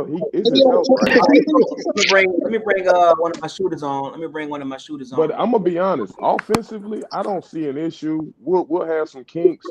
What up, I'm gonna y'all? be honest. I'm more What's going on, concerned man? that what's going on. I'm more concerned about the so, man. defense. We've been known for having good defense. They need to start listening more to like Warren Sapp when he get to talking and giving his pointers because it's the things we do now. I just feel like we limped on through. It's an excuse. Well, if he did this, Carlton Davis ain't good, but we got to keep him because where his stats was, a couple of years ago. Although he has brick hands, those brick hands come in handy when it's a broken up pass. So I'll take it. It's better than Dean running like Mr. SpongeBob up Butterfinger. and down. Yeah, he running like SpongeBob up and down the field, looking crazy. When he get embarrassed, now he got an injury. That's all that Yeah. is. When he gets embarrassed, he has an injury, a soft tissue injury because he knew he just gave up a touchdown. If it's a touchdown, Stone, Dean is on the ground and he ain't getting up. Then we got to deal with D. Delaney. These people we have, it's a joke, man. It's a joke. And no disrespect to any man that plays professional football, but we got to get a staple back. Come on, man. We known for Well, there's a defense. lot of quarterbacks out there, though. the Jackson. only way you can protect your secondary is if you got to have a consistent pass rush, which we didn't have. It didn't show up against the Rams. Shaq Barrett was invisible. He was invisible. I didn't even know he played. Yeah, So, what and happened to him? he got swallowed up by Havenstein. Which you think they would have switched him and put him on the left side, but whatever. But I mean, we need to focus on defense because defense is winning this championship. Man, you ain't lying. How we had the dirty quarterback? You can talk about Tom Brady all you want to last year, but what carried us to the Super Bowl was the defense. Mm-hmm. It wasn't the offense. Offense just complimented whenever they got turnovers. Go look at that stretch. The defense balled out. The defense looked like the old. It was almost like the 2002 defense that won the Super Bowl. They was balling like that. Remember the NFC Championship when Brady had threw them 3 picks? Three picks. Up, man. 3 picks. That defense stepped up. In the past, we would have lost that game, but that defense stepped up and stomped them down. It should have been the Green Bay. That should have been a blowout. We should have won that game by 30-10 or some crap. Yeah, we won 30-10. We should have, but the defense stepped up and stopped them. And then everybody talk about when everyone talk about the Kansas City, talking about Kansas City this that, but they forgot they were missing 3 linemen. And then 3 linemen. And then what happened? What happened? They didn't even change, and they got too prideful. Kansas City was prideful. They weren't even trying to throw check downs. They were trying to throw deep every time. And that's what killed them. I don't know, they had a whole lot. They had 3 linemen, and then Andy Reid's son was going in that mess that he hit that car, and I don't know if he killed that young girl or whatever. But they're going through a lot of turmoil, and we were just ready. We was at home. We was ready too, though. When we played the Packers, Vader came back that same game. I'm gonna circle this back to Brady, right? There's a lot of fan bases outside of the Bucs saying, we're nothing without him, and we're about to find out. We're about to lose. If this is true, we're going to lose a lot of people as far as Bucs fans, because a lot of them were Brady Patriot fans. We're going to lose a lot of them. No, that's the sweetest prices will drop down. That's fine. I hate Patriots fans when they come in there like that. If Brady leaves, we're going to be just like the NFC East. I believe a team below 500 will win the division next year, or like an 89 record might win the division next year if Brady leaves and we don't bring anybody back. That's just how bad teams are in the NFC South. I mean, go look at the quarterback situation. We ain't started getting swept by the Saints until Brady got here. We used to split with him every now and again. Brady get him, we getting swept by him. So I don't. That is true. Look at the quarterback situation in the NFC. Take a look at the quarterback situation in the NFC. Dude, they gonna have be the best quarterback in the NFC. Like, I hate to say this, but if we do lose Tom Brady, I guarantee you we might make a trade for the quarterback from Minnesota. Kirk Cousins? Yeah, because but hear me out though. The only reason why I say that is because that fits BA system much more than other quarterbacks, in my opinion. Man, Derek Carr fixed more than Kirk Cousins, and Derek Carr got 1 year left on his contract. No, he's a free agent. Yeah, but we won't be. Oh, you're a free agent now? Yeah, he's No, he's not. Why not? Look at the weapons. We in Florida. You know what I'm saying? We got weapons. Come on. I would like Derek Carr. I don't like neither one of them. I don't like neither one of them. I'll take Carr. Dude, if y'all willing to trade for Kirk Cousins, dude, I'd rather sign James to a 1-year deal. At least he know the offense. I mean, yeah, that's perspective. But for BA system, Kirk Cousins is probably the best fit. He's a lot. The BA system is not New England system. It's the no risk, no biscuit. And Kirk Cousins exactly no risk. BA system ain't good for I think Kirk Cousins is a no risk, no biscuit quarterback. His system ain't good. You think Kirk Cousins is? I'll take my chances with James coming I'm gonna back. be honest. Justin Jefferson I don't want Kirk made Cousins. a lot of. I don't want to get this mixed up. I don't want Kirk Cousins. I'm just saying he's not a no risky, no biscuit quarterback. I think he's not. No, he is. What information? What did your eyes tell? Where do you get this from? His mental is no risk it, no biscuit, not his athletic play. But why do we not give up Yeah. access? How did you come up with this? How did you come up with Kirk Cousins being a Access. How'd you come So up with that? the reason why is because he's not a mobile quarterback. He's like a in the pocket quarterback, and he's always throwing down the field. No. Man, that Justin dude is Jefferson. Nah, wish. You Hey, nah, know what the wish. problem is? They Kirk call him Cousins is Captain one of them Check for a quarterbacks reason. that's like Justin- top 5 in I fantasy, don't know. but suck in real life. Let me go get a Minnesota fan. I'll go get a Minnesota fan. You know why Kirk Cousins look okay? Dalvin Cook. That's why. Nah, and Justin Jefferson. You Justin gotta respect Jefferson is breaking plays open. that and Thielen. But Exactly. Dalvin Cook is an engine for the offense. You think Man, what? you Hold on, man. What about Kyle Trask, man? Y'all can't hold on. Y'all just can't ignore my man Kyle Trask. Yeah, he ain't got enough. He ain't got enough throwing He power, was not man. He ain't active got at enough all throwing this power. season. That's a red flag to me. NCAA, he led all you can go by the last time. Look, You know what, though? but you can also say that the year he led, he had Kadarius Toney, he had Grimes, he had Pitts. Okay. Kadarius Toney and Grimes are 2 first-round picks. Who did? Huh? And look, and the year they played Oklahoma, and Kadarius Toney and Pitts didn't play that game. What happened that game? He was got sick. pulled. What was happened sick. that game? He got He had pulled. the flu. That's what happened. He had the Did flu. he get pulled? I like Kyle Trask, but the I problem like is- Trask, man. I'm a Gator fan all day. The only issue with me, Kyle Trask, is his athleticism and his arm strength. Man, Hey, he let can me run. ask Did y'all you see what he something. did at Alabama? What about the Alabama game? That was garbage time. So wait a minute, we got Tony Montana with a rub, but $100. Oh, Thank that's you. what's up, Tony. Okay. Jesus. Appreciate the hundo. TB12 will play next year for over a year for New England, San Francisco, Tennessee. Wow. Wow. All right. Well, thank you for the hundo. Super chat. So what y'all think about that? Y'all want to address that? So that means Ryan Tannehill is up his contract? Up? No, it's not. Contract is not up. No. Even if it wasn't, I don't want Tannehill. And he's not going Tom that. Brady Bill is not Belichick. going to play for another team after Tampa Bay. Sorry, but the hundo is great. Thank you for the donation. Nah, he ain't going back to New England. That kid from Baltimore, that backup quarterback, that Huntley kid. He got a cannon on him and he can throw. And you know they're not getting rid of Lamar Jackson.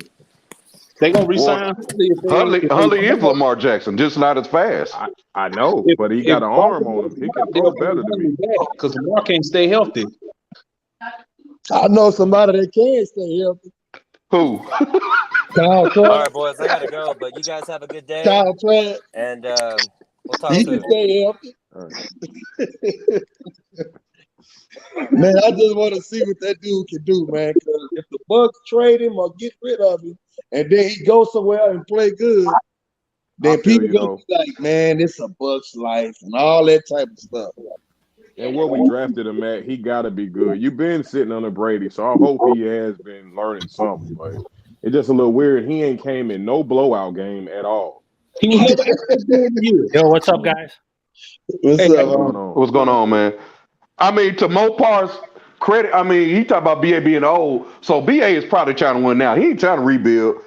You know what I'm saying? He's trying to win now. So that's why Kyle. So if that's why Trask on his team. That's why Kyle Trask don't have a chance because they trying to win now. They're So not why going is to he try on to. our team? Why is he on our team then? I don't know, but he's not. Hey, I'm getting depressed. We're talking about Tom Brady, and now we're talking about Derek Carr. Come on, man, Derek Carr. And then Kyle Trask. Is that Brent talking about Kyle Trask? You know it. Kyle the Hitman. Like, here we go again, Kyle Trask. Yeah, man. Come on, man. I gotta see what he can do, man. This is why I said something about that pick in the second round. That was not necessary at that time. Like you could have got him in the fourth round, maybe third or fourth, maybe fifth round. But if you're trying to build to win now, that should have went towards the O-line or D-line. That pick right there. The first two picks should have been defensive players. That should have went to a more pressing need. I get it. I agree with that. Dog, so I was wrong for being happy. I was jumping up and down when we dropped the Kyle Trask. Look, I'm a Gator But fan. dude, you could have got trashed in the third round. I'm a Gator fan all day. I was born and raised right there. Ike Hilliard. You know, I'm Terry Dean. Like I'm born and raised. Chris Doring, born and raised. But that was not a pick that was necessary. That wasn't it. Okay, let me say this. Let me ask this: since you're Gator fans, is it Tim Tebow or Chris Leak? Which one?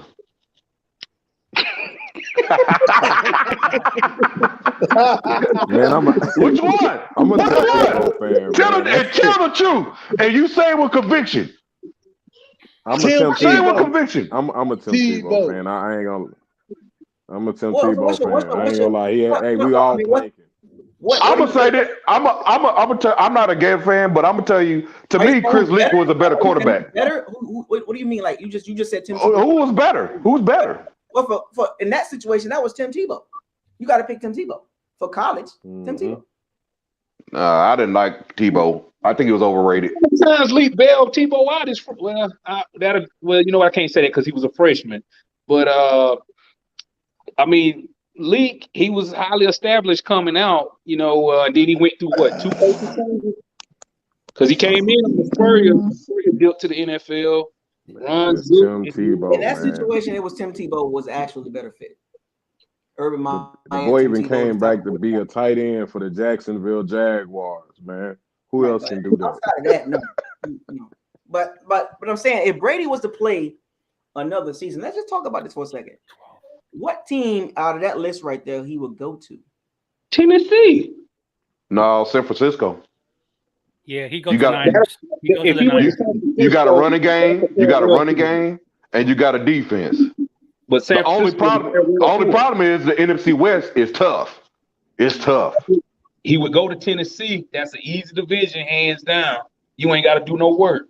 I mean, think about it. You got 2 studs at receiver, even though one. I'm gonna be honest. It might be Tennessee because this QB's established for the other 2 already. What in what the AFC South? You got Trey Lance. You got Trey. I'm talking about those teams on that list. You got Trey Lance though. Yeah, Tennessee is the one that's gonna have the quarterback question with Tannehill. But New England, Matt Jones, San Francisco, Trey Lance. So Tennessee. I really believe he would stay in the South. Big Buck got a point because the division is trash. I mean, because you don't know what the Colts gonna do. Jacksonville rebuilding, and but the Texans are in a mess. Okay. Tennessee's only strong. Okay. Tennessee will walk through the whole division like it ain't nothing. I mean, think about it. You face Carson Wentz twice a year. The only problem is if for some reason in the AFC South teams struggle to win in Jacksonville, that's the only problem you have to deal with. That kind of be like him going to play in Miami. That's the only thing you would have to deal with. Jacksonville would be his new Miami. So game day TB. Thank you for the $10 super chat. I don't like Trask for the future. Dude barely could make it to the active roster as the 3rd string on game day, and he never impressed in preseason. He was nice in college, but a lot of quarterbacks were. He's talking facts. Straight up truth right there. What's the hate with Kyle Trask? Hey, if you let Blaine Gabbert beat you out, that's a problem, bro. Let me tell you the hate. He got beat out by Blaine Gabbert. The hate for Kyle Trask. The hate for Kyle Trask. Okay, let's put this in perspective.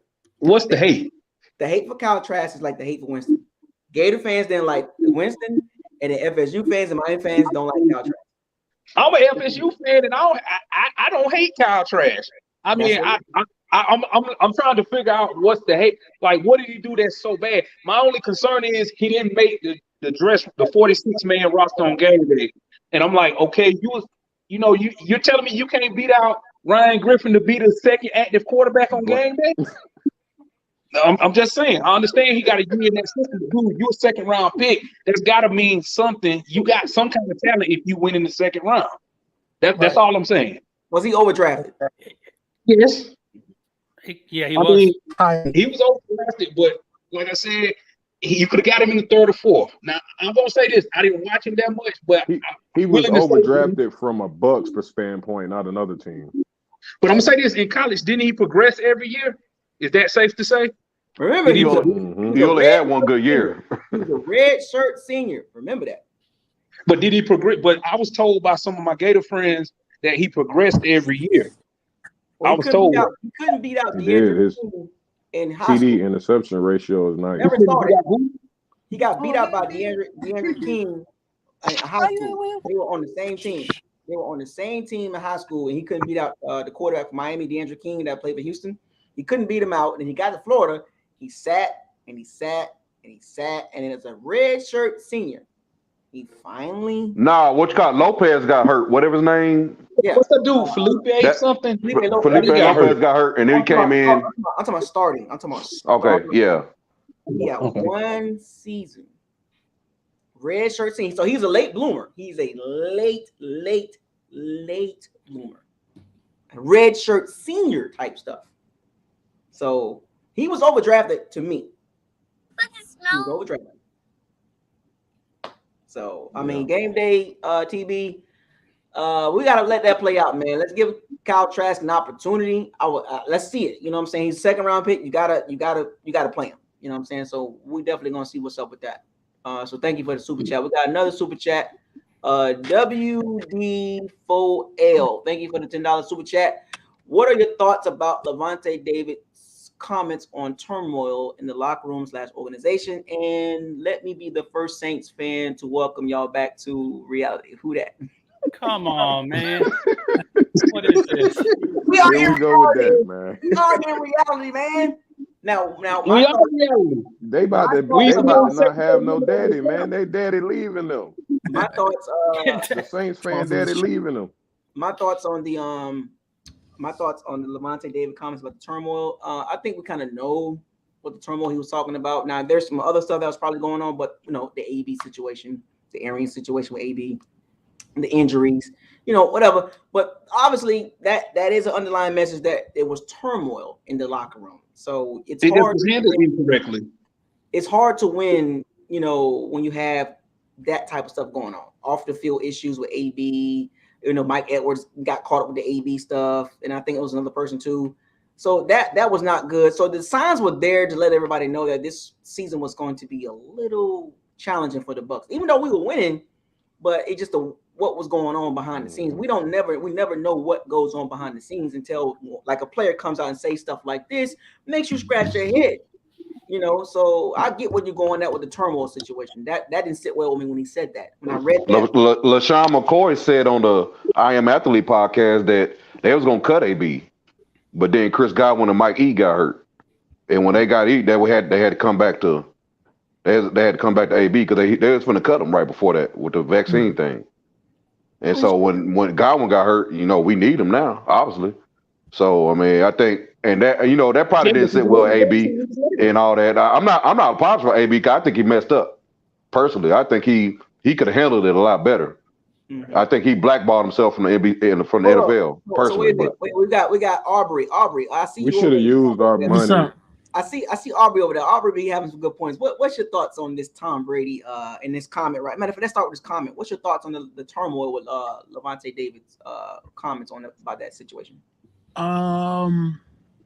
Oh man, I'm not sure. I feel like once again, you know how that go, man. I think I said it before, man. It was 50-50, that whole situation.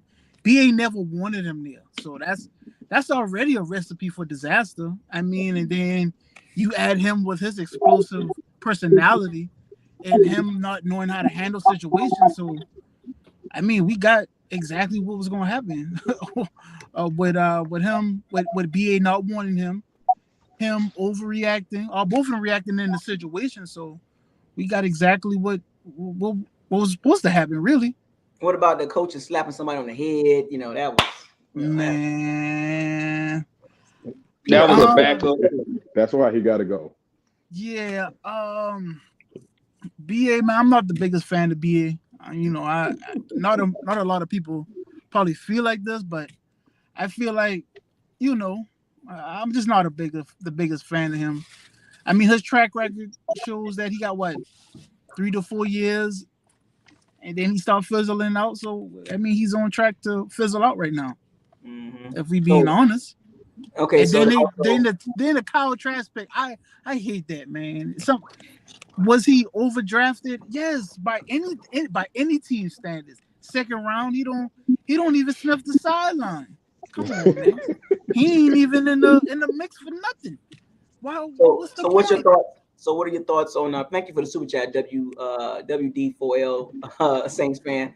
What's your thoughts on the Brady quote unquote this whole fiasco with the retirement? Once again, we being held hostage, man. We being held hostage by everything. Let's say it's like the LeBron James effect. Like they're one and the same. Like everything around them gets pulled into them. You feel what I'm saying? Everything's about Brady or about LeBron James. Whether it's good or bad, it just is what it is. But I mean, if we lose them, we're back in the same spot we were in. Just needing a quarterback, whether that be Russell Wilson or Deshaun Jackson, what I doubt, but we're just back in the same position before we had him. We need a quarterback. So the NFL Network is doubling down as well. They're saying Brady is planning on retiring. They double down too. So hey, Isaiah, I hate to interrupt. Ask George for his take. He didn't. He just came on, but George didn't get his take. Yeah, go ahead, George. What's your take on the Brady situation, man? I mean, do we trust the reports or do we trust Brady's dad? Or I mean, I don't know. Well, the reports, it came from somebody. Somebody leaked it. It didn't just come out of the blue. Right. I mean, I think Brady's looking at the roster and saying, there's $19 billion in cap space. He's looking at it. He's also looking at the schedule like, So I think he's deciding like, what do I do here? Brady maybe he wants to come back, but he looks at that cap space and also the schedule. I don't think he wants to go out with 8 wins. Yeah. And you know what? Real quick. The Bucs front office, BAs, they have to nail this draft. We can't have 2 and 3. Well, our first two, our second and third round picks not play. You said we need a Tristan and another Winfield draft again. Yes, sir. Yes, sir. We definitely need that. That should have been a last draft, but because somebody put this graphic up that they looked at the Bucs last drafts from the 2014, and it was like one player, two starters, one. Then the last couple drafts has been a couple more, but the first like 5, it was like one player, 2 player, one bunch player. Of starters, right? Whoa. Yeah. Whoa, what's going on here, fam? Like this is why I was Jason Light to me. That's why I was like. Not a top 10. Is that Jason Light or is that the coaching staff helping him out in the recent drafts, you think? I think we start drafting a little bit better when BA came. I mean, I know Aubrey say they don't like BA, but they at least got 2 players out of each draft. This is why I said people don't realize how bad Dort Cutter was as a coach. People don't realize how bad Dort Cutter and that Jason Light combination, that was horrible. That was a horrible combination. That was horrible. People don't realize that. The defense was bad though, cuz the defense was really bad. 3. Yeah, but to jump out there on OJ Howard, jump out like that on OJ Howard. I thought OJ was a pick personally. I was an OJ guy. Because I think I thought it would have made boosted the running game. Why would you and boosted the passing game that high? Why would we? But we had Dalvin Cook there, man. Yeah, Dalvin Cook sitting right there. Was right there. But a first round running back, man, is like, I don't know. Look at Saquon. Look at Saquon Barkley. Look at Saquon. Should have been Dalvin Cook. Hold on. Well, now I'm gonna say this: Dalvin Cook have developed the way he is now under Cutter. That's the question you gotta ask. He's that good. He's that good. He wouldn't have sucked under Cutter because Cutter don't like rookie running backs. His skill set is awesome. Like he is all around. He can catch. He can run. He can actually pass block too. Ronald Jones struggled with that. Let me understand this. We had Peyton Barber, Umawale, Jacquizz Rodgers. But look at the running backs we had. Yeah, man. They were getting carries. These guys were getting carries. How? Yeah, I don't know what they had. Dirk Carter, I don't know what he had against Rojo, but because I was thinking we draft OJ and we probably get like Rojo, and that's what happened. So I was kind of satisfied with that. But Rojo never produced in the first 2 years. But nor We ain't OJ. drafted no good running back. Leonard Fournette fell into our hands because he got released. We ain't done good with no running back, man. Like we have Doug our Martin highlights is the slow hamster. Oh, now we're going back. Hamster. I mean, you talking about we never did good running back? Doug Martin was a good pickup. I mean, until he fell out, but Man, he produced. Stay healthy. We can't brag about Doug Martin and Cadillac Williams and all that. We can't do it, man. Like we can't brag about running backs. That's the only Warwick Dunn. I'm gonna give him a pass. Like that's my boy. But still, man. When we talk about other running backs, though, it's like Let me ask y'all this, and I want y'all to take on this. If this is true about Brady, the franchise short term looks like what? The next 3 years without Brady. It looks bad, man, because of the cap. Because we kicked the can down the road, man. Like not as bad as the Saints. I'm trolling, but they real bad. So they kicked the can down the road with Drew Brees and try to win one. It didn't happen. We won a Super Bowl. We did when Brady came here. We did what we set out to do, and it was done. So now it's time to rebuild, right? It's really time to get back right. And there's gonna be some down years. It's gonna be tough. Would y'all trust Jason Light with the short-term rebuild? I'm gonna say yeah. You've had people in the building to get you looking different. Prior to them, he was drafting bad. I'm gonna say a little yeah because of the people that's been in the building. With this big old staff we had, some of that juice should have trickled down on this man where he can make better decisions. All them people we didn't had in the building, the biggest, smartest organization and all that crap with the coaching staff and all that. So he should have better ideas now. Mm-hmm. We're going to find out this draft. This draft is going to let us know exactly where we stand. They want to go out there and draft kickers in the first round like we used to do and all that dumb crap. Okay, hey, man, we're going to be underneath the Saints. So the question I have is then if Brady leaves, so there's no way we can get Rodgers?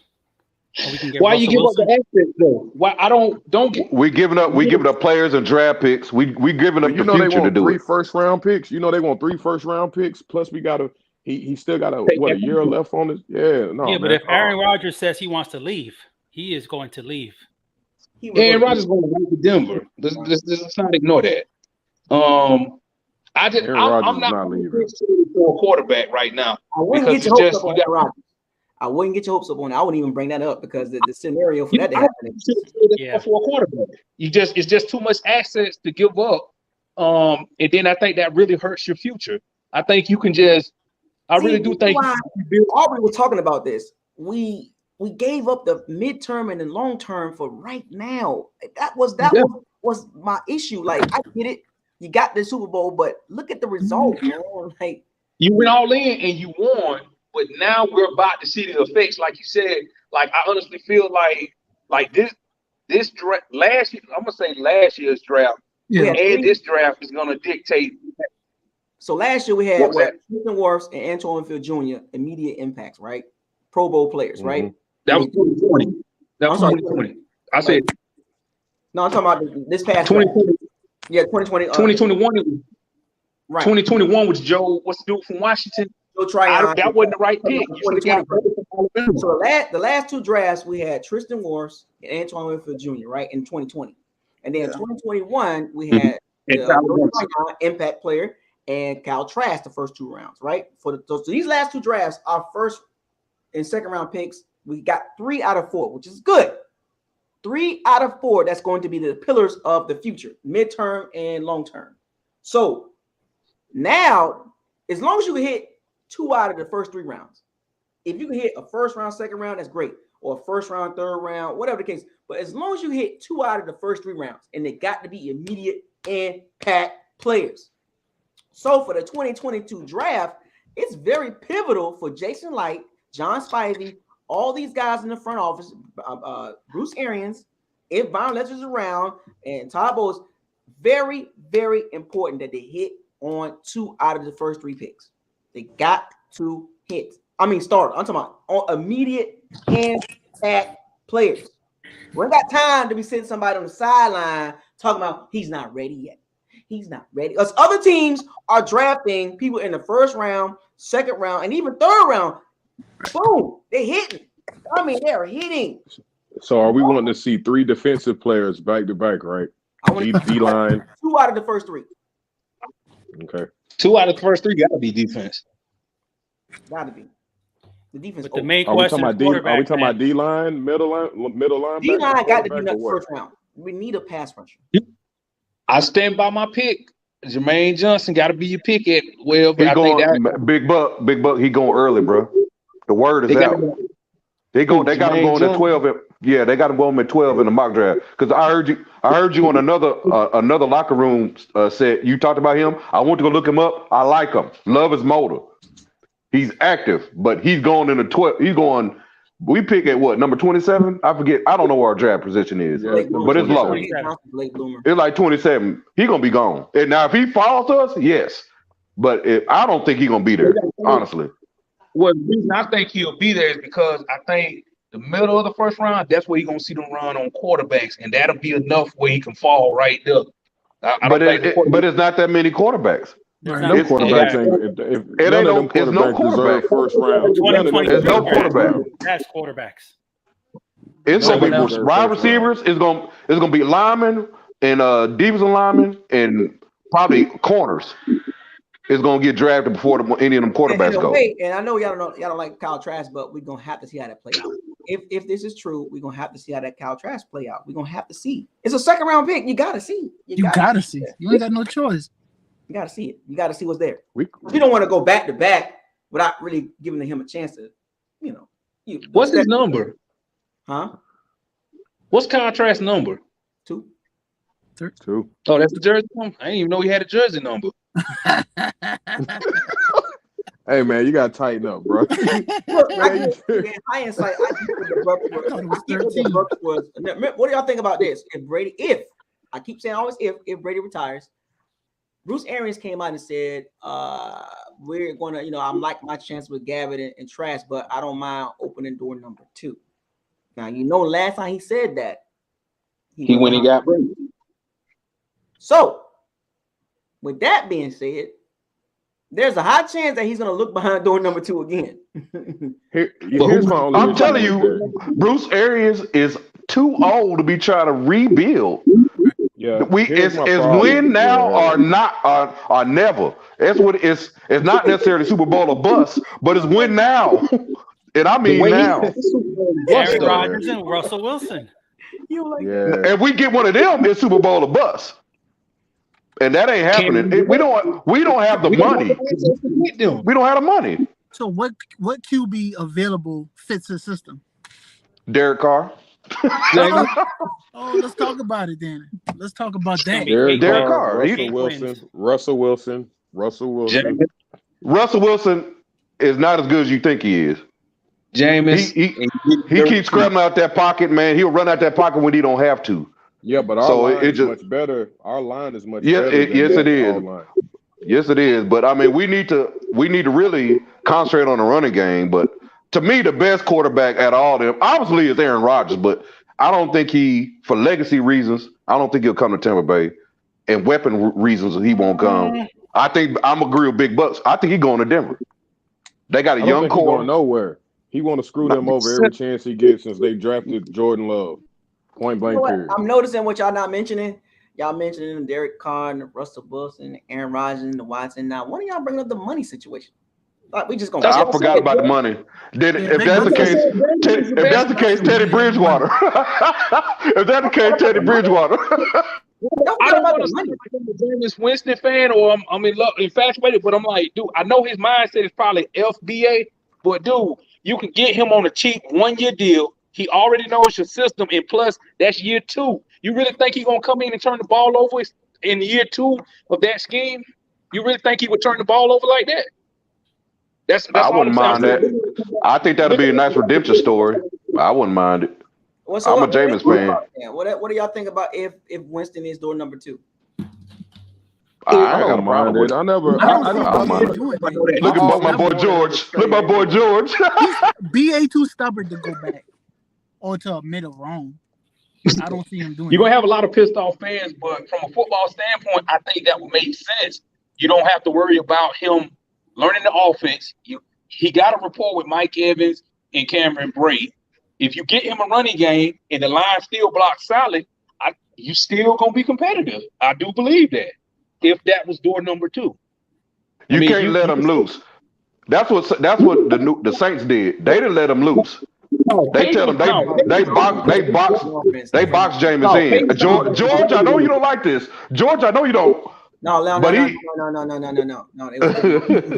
was BA ain't going for it. That's a different offense. Here's my problem though, man. Sean Payton was being real conservative with him. It was Mopar got a point. They was conservative with Jameis. They didn't let him loose. If you watch them play, I understand that, but it wasn't that offense wasn't as wide as it was. No, man. They don't have no receivers, man. He had like four TDs. Now we're not in like 60 yards in a game. You gotta put context behind that. You need context behind that. You just can't say, "Oh, they conservative." You got to put context, but you just can't make a statement like that without putting context behind that. Right. You gotta read into that more than that. You gotta say, "Okay, well, the system is different." It's not the same. That's totally different systems, totally different coaching mindsets, schemes, everything. And then you look at Callaway. Football now. Look at the receiving core. They have the worst receiving core in the NFL. We're talking football. The worst. Who can do something with that? Seriously. Yeah, man. All the guys they had were basically 3s and 4s and 5s. And he got to do a 5-2 record. Let's think football here. Let's think football versus they conservative. Would you be conservative with that receiving core? Mm-hmm. I'm gonna throw the ball and run my regular offense with that receiving core and that tight end.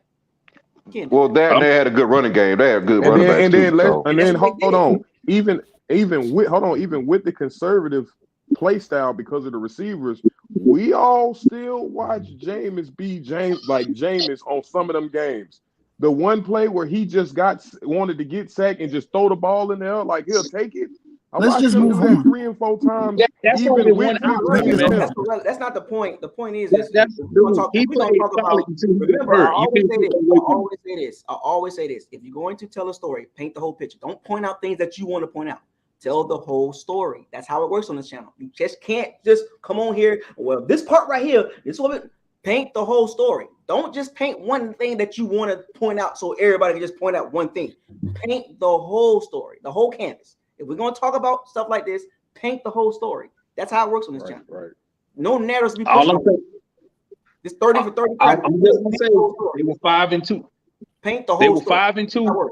He played solid to me. From what I saw, he only had 3 turnovers. He played solid to me. We're just talking football. We're not talking like the media and painting the narrative and painting the story and pointing out one piece and this right here, this was really bad, but I'm gonna ignore it. No. Just paint the whole story. That's all I'm asking. If you're gonna start making these points, paint the whole story. That's all I'm saying. He played good with what Sean Payton gave him, but I just didn't see him let him take the offense, and let it be his. But had he done that from a football perspective, look at that receiving core, fam. Yeah, I agree. I agree with you. So if you agree with this, then what's the issue here? No, I'm saying as to why people would think, hey, okay, they seen enough for him to come back here. I mean, I don't know. I'm still the jury out on me. I wouldn't even bring him back. Like, let's move on. Like, this was just I'm just speaking from a football perspective. That's why I said that. It was a topic, but the chances of that happening is slim to none. Oh, I know that. I'm just saying, if you look at it, I'm saying only reason I said that is because he knows the offense and he's dirt cheap. That's the only reason I said it. Yeah, from a money perspective. If I was him, I'd be like, hell no. I know that. I said that. But he's probably like, man, FBA, you made me the scapegoat. I'm just simply saying from a money standpoint, yeah, boy. The question is, would Jameis jump at a contract? Because, I mean, is he going to have a market once free agent opens up? That's the only reason I said that. I know people don't want him to come back. Don't get me wrong. But I'm not going to like I don't want to sound biased, but dude is hella talented when you put the right pieces around him. I mean, considering what he did. is, but I'm gonna be honest. It just how long do we gotta just keep beating that drum? Like it's like, bro, I wish I wanted him to have the best of luck at the whatever he Saints. does, whatever he does moving forward. Yeah, it is what it is. But I'm trying to figure out who the top trash is, though. Oh wait, another super chat. Tony Montana, Rub 100, another hundo. Super chat. Anybody want to read? That boy got Bitcoin. Yeah, you do. Anybody What's Rub? Anybody want to read it? What if TB12 comes back next year against all odds? How would you guys feel about our chances for next year? Not good because the teammate is. We don't know where the team stands. So I'm thinking, like I think Isaiah and some of the others have mentioned, you look at the schedule and then you look at our roster, and it's like, I don't know. I mean, if now you stat padding now. First place schedule. And yeah, we got a first place schedule, so it's rough. And the team is different, right? So I mean, at that point, you got to spend that money to get Godwin to make Brady happy. I mean, it's just money wise, it don't look good for the defensive side of the ball, really. Yeah. But that's my take on it. So many issues, man, from a roster standpoint that was covered up because we were winning and putting up points and yards. But when you break the roster down, there's some issues there. It is, but I also watched us lose this year because we beat a lot of ourselves in a lot of them games. That's right. Like I didn't roster. That goes back to reflection in the mirror. That's what I'm saying. Is that a coach? Is that also a coaching issue? Yes, coaching. Yeah, that's what I was saying. Without a doubt. Like I didn't see teams just dump. Like even with the Saints, I'm seeing wrong game plans. I'm seeing lack of continuity. I'm not seeing, we just can't beat them. Coaching. That's the frustrating part, bro. If you're saying we beating ourselves, that's coaching. That's frustrating, bro. Because we got the talent, but if week to week we got the same blueprint or the same game plan, I mean, when are you guys gonna adjust? What's wrong with adjusting? Why are we playing 20 yards off the ball every time? Or why are we throwing the ball 55 times against the Rams? So how much is Brady? Why don't we double Cooper Kupp? So how much y'all think? With that being said, how much you really think Brady is involved? Because I think he's been doing this long enough to know, hey man, we can't do that. That don't make sense. Let's go ahead and do this. Well, he did it, he does it anyway. He did it in 2020. We were 7-5, had to buy. He was like, you know what? There's no risk, no biscuit. I've thrown the highest interception in my career in the last 10 years or 8 years. This is the highest. Enough of this, no risk, no biscuit. And enough of that 20-yard games with 55 pass attempts this year. No running. Bill Belichick would at least run. They got rid of the running game early after 2 straight good runs, and then the third run. As soon as the Rams stopped the run, they said, you know what? Scrap that. Really? We didn't even give it a chance to evolve.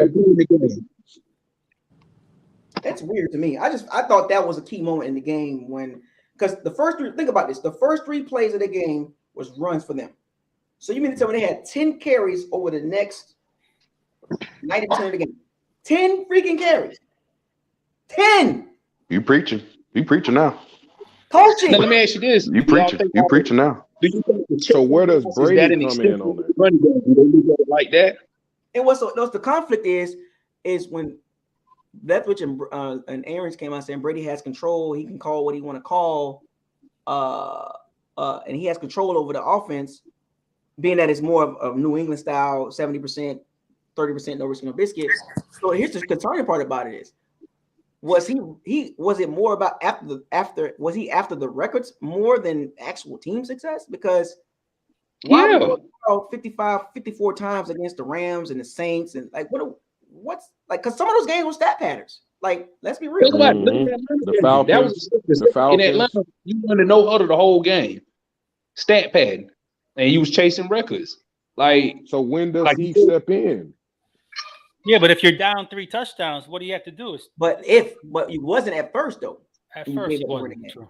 See, there's a counter to everything. See, we were down. We were down 3 touchdowns. Of course, the running game's out the window. But what about at the beginning when it was 10-3? Yeah, on our second series or third series, it was done. It was out of there. Like, what was it? When they scored their And first Lenny was running. He was when running they scored good. their first touchdown, it was 10-0, something like that. And after that, they kind of threw it out the window. Like they always do against a good team. They always throw out the running It goes game. back to coaching, man. This is why I So look is at that Arians. Brian I'm like, Leftwich? man, Man, I don't know who it is, but it need to go. No, it's I Byron can't take it. Leftwich. It's businesses Byron Leftwich. businesses start at the top. Businesses start at the top. You look at the top first. You never start from the bottom. Always look at the top. Like we blew Gio's knees out for him to come back, That have was a another garbage good touchdown. game. A garbage touchdown. Yeah. That's what I'm saying. We blew his knees out to basically have him injured. He came back in the Eagles game, looked damn good. I'm like, oh, this would be good for the playoffs. And This not is Then don't gonna be use real them. scripted. They come back and don't use them. That We was could have beat that blitz. We could have beat the speed of that D line with him. That's gonna push everybody off you. All right, man. Let's look. Quick screens they doing to Gio. We got to do something with that. Right. And you got Christian Wirfs coming back hurt. What they did with Fournette is what Gio's supposed to be on third downs. Like they basically made Fournette a 3-down back, but the third downs was supposed to be Gio Bernard. Yeah. Mm-hmm. I don't know what's going on. Why did you bring him? Why did you bring him here and you don't utilize what you brought him in here for? Don't use him. That man is explosive. I've been wanting Gio for a long time, and they never really used him. We only see him in one game where he was used effectively. Eagles game. The Eagles game. In a game He could have been. Really we could have used him for the Rams, man. We could have doing them the screens to him, man, and they would have slowed that pass rush down. The time frame from the time Brady got that snap, even he was in shotgun, he had less than 3 seconds. You could have been right there, Gio Bernard. Screen pass, got you. Break 20 yards. Like, what is this? What is Bruce Arians It's coaching. thinking? Yeah, it's coaching because they didn't give the right tackle no help either. Coaching. It's like you know where Donald's line up. You know where Aaron Donald's line up. We need to swing help that way, and they really didn't do it. So it's like, what are we doing on offense? We did no. That's probably exactly why Brady said, "I need some time to think," because he's probably sat and watched. He probably watched this coaching staff make some of the worst decisions possible. And key moments. Sometimes in key moments, he shot a lot of slugs, saying you should always want to win, and it shouldn't be nothing other than that. He shot a lot of slugs at coaching staff, man, and that might have been what Levante was talking about. You got Devin White all over the place. You got people just not doing nothing. So let me ask you this then. So going to the Tony Montana's question about our chances next year. So we talked about this earlier. If Brady looking at it from that perspective, we're just talking football. He got to be looking at it like the chances for the Bucs is not going to get better. You're not going to go up. You're not going up. It's like you're at your peak right now. You're at your peak, and you look at the opponents, and Brady's looking at it like, So he still want to play, probably. He probably do. He just don't want to play for us. Sheesh. He wants to play, but it's got to be a comforting. He doesn't need to be the highlight of the team. He just wants to ball manage right now. And that's all you can expect from him. This is why New England had a lot of success, because it wasn't about Brady. This is why one game they can throw the ball 45 times, and the next game run it 43 freaking times. Mm-hmm. Why we couldn't do that? Coaching. Like Josh McDaniels and Belichick, they'll look at the opponent every week. They change their game plan per opponent. It was no, this is what we're gonna do, and this is what it is. It was like, okay, who we playing? All right, we're gonna do this. So they can't. Amen. Amen. We played the worst run defense team, and we trying to pass the ball. Rushing team, we're chucking the ball 54 times. Think about that Buffalo game. Why you just the whole game? The Buffalo had the worst run defense, and we trying to chuck it out. So is that Byron? So is that Byron Leftwich? Is that it gotta be somebody, because it don't make sense. Dog, they beat Buffalo with 3 pass plays. 3. They ran the ball the whole time and played defense. But at least David Johnson got utilized on the errands. He may not have been running as much, but he still was getting utilized. No, he ran pretty well. He ran for like 1,200. David Johnson. Okay, so was that a Byron Leftwich situation? Because somebody does not believe in running plays at all. Bruce Arians. I'm telling Bruce you. Arians don't run the ball. And then hold on. So I get what he's saying, but at the end of the day, he's the head coach. If he see something like, hey man, you need to run the ball.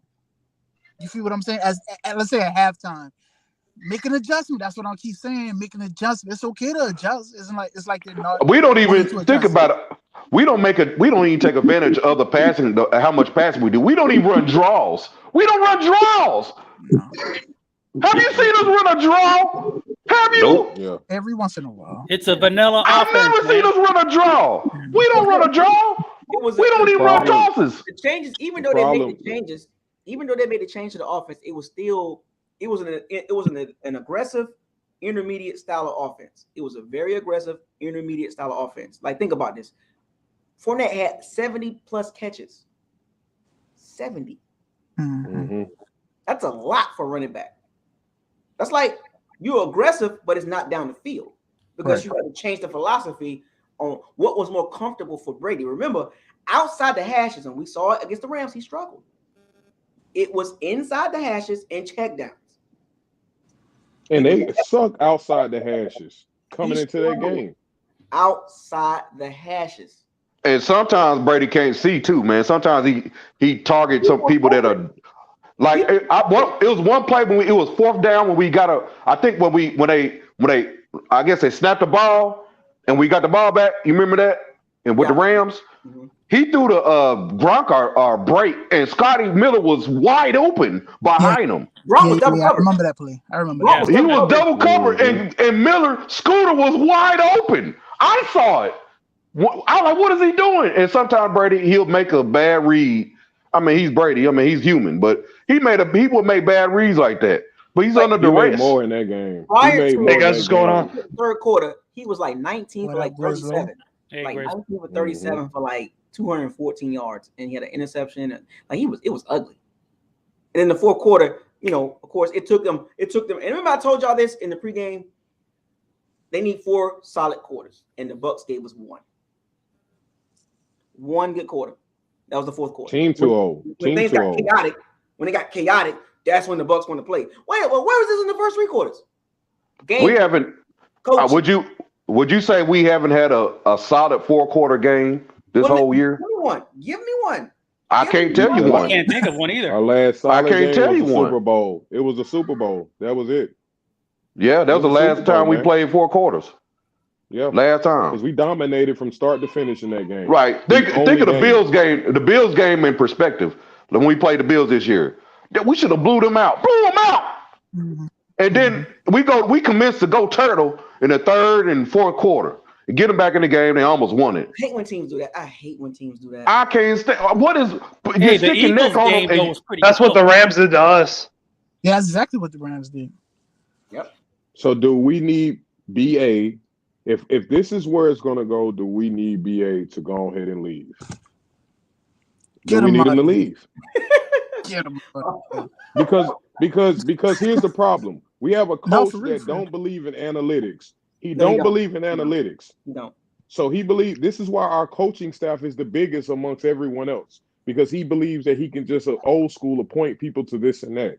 Because there's no way, if you watched analytics, you would have known not to blitz Matthew Stafford with 40-something seconds left. Number 1 against the blitz. Number 1. He and it was a miscue too. Yeah, but it doesn't matter. He's 65% completion rate against a blitz, man. That's a problem. No, I get you. I had a problem with the blitz, which just made it worse was the miscue too. Like the miscue just killed that whole thing too. Compound. Like something's bad. Something's bad when we suck in man. We suck in zone. we suck with the blitz. Something is wrong. Something has to give. And I get it. We around here signing Richard Sherman and all that. We just throwing money away. I didn't like that Richard. I mean, Richard Sherman, that situation was cool, but once I seen him play, I was like, nah, fam. Then what did we bring John Ross here for? Why was that even news? John Brown. It was John Brown. John Brown. Yo, Smoke, what was that about? He just standing there with his He could have returned punts over Darden, to be honest. Jeez. Hold on. Oh my goodness, that's another story there. Hold on. People don't even know we signed a little Thompson kid from the Kansas City Chiefs that's known for catching passes. The little running back from Thompson. We saw just sitting there on the sideline. So Culture, bro. So let me ask you this then. So let me ask y'all this. Let me ask the locker room this. Those of you in the chat room. Did Brady and did he overcome coaching? Did he overcome the talk about that first year, the Super Bowl? Yeah, like did he overcome that? I mean, even this year, like did he overcome like the lack of coaching, planning? Like I think so. I think 100%. so. I mean, since we putting it like this, yeah. Who was the person who said ever since who was the person who said ever since like Brady came in here, like we've like lost against the Saints? Like I remember someone saying that, and I was thinking to myself, I'm like, even before Brady got here, the BA couldn't beat the Saints like at all in the regular season either. So it's no. Yeah, I should have said BA, but no, I'm saying we used to at least split with him, is what I'm saying. Before this crew came when Dirk Cutter was here. Yeah. we beat them with Ryan Fitzpatrick, man. He blew them out at home. So, it's just one of those things, like it's just a different edge. But I think he did, and I think it starts with AB. 1-7 against the Saints and the Rams, including the playoffs. And that was the defense who really overcame that in the playoffs. That's hard. 1-7. First of all, that's crazy. If those two are bad matchups, you need to do everything in your power to make sure you get that down pat. 1-7 against the Rams and the Saints. Wow. And what do those teams have in common at the top? Good coach. Yeah, they got competent coaches, man. Oh, good players and at the time at least quarterback play. I won't count Drew Brees in the playoffs. Sean Payton and Sean McVay. Good God Almighty. Yeah, man. So that means BA's got to go. Yeah, he's got to go. But his friend ain't gonna fire him. Jason Light. Oh, Jason Light. Like a Dirk Cutter, Mike Smith like situation. Those two are going back to Arizona. So here's the thing. If Brady doesn't come back and we go into this season and it looks like crap and we 8-9 or 9-8 or 7-10, the birds are gonna chirp a lot more. They're gonna chirp heavy in the Bucs community. Trust me, they will. Yeah, because there's a standard here now. We just won a Super Bowl at home, so we won't tolerate 6 and 7 wins. Then it looks bad. Yeah, man. Like you realize we can't go from winning the Super Bowl to 2-3 years down the road tanking for picks. Bruh, I'm telling you right now. Wow. Games, boy. I think like this. Like I feel like depending on like what coaches are around next year, this should be BA's final year, in my opinion. It should be. 100%. He already said he's coming back. This should be his last year. And that's what I'm saying. Who told him that, though? I just feel like he talks too much. Right after the game, you already saying, I'll be back next year. Who at, man? Come on. You talk to no one. Then he sit down with his family. He just said, no, I'm coming back. Yeah. That's what I'm saying. If Brady was going to come back, remember when we won the Super Bowl and they asked Brady, let's go. Let's LFG. Like, it wasn't even a question. After this game, hey, Brady, you coming back? Well, I gotta talk with my family. And here go Arians. Oh yeah, I'm coming back. Like what, bro? You just be... Even Alex Kappa said, "Got things we got to talk about, and discuss. We're not really focused on. No one's focused on that. You immediately. That's the same thing he did at the boat ride when we won the Super Bowl. People are talking. You take the microphone and start telling people who's returning, and people looking shocked, like, damn, I ain't know, but shit, I'll take it. Come on, man. The risk of bringing everybody back was a huge risk, high risk. And the chances of that, of us achieving what we achieved in 2020 was still good, but the risk reward was this is the outcome. See what happens when you brought all 22 starters back, even though with the flaws, even though you knew we had flaws in 2020. Even the year we won Super Bowl, we had flaws, major flaws. And then 2021, you brought everybody back. Here's the results. The aftermath. Look at us now. Question mark. Too old. People don't. It ain't even the old part. That's one part. That is one part. But think about this. We played more games than anyone because of the Super Bowl, so they don't even get time to heal like the other teams that fell off and already started their offseason early. So you got teams. We played the longest because we went to the Super Bowl. We partied left and right. Nothing got taken in this Tampa. And if you from Tampa like I am, you know how it go, man. Come on, they had Tom Brady drunk on in Ybor City on avocado tequila, man. Yeah, I just feel like this. It was fun, man. It was fun. I mean, let's be real. Like, hey, but you know what? If we had a healthy Wirfs and a healthy Godwin, I mean, we would have beat the Rams. Of course. I said and if AB never stormed out too, if AB was right there, we wouldn't. If we we would have got a probably won that healthy game team, too. we win that game. But we can also say if the Chiefs were healthy, would that game we would have won Super Bowl? And the Rams weren't healthy either. Let's not get that twisted. Rams weren't healthy. Yeah, you know they're in the middle of the pack defensively.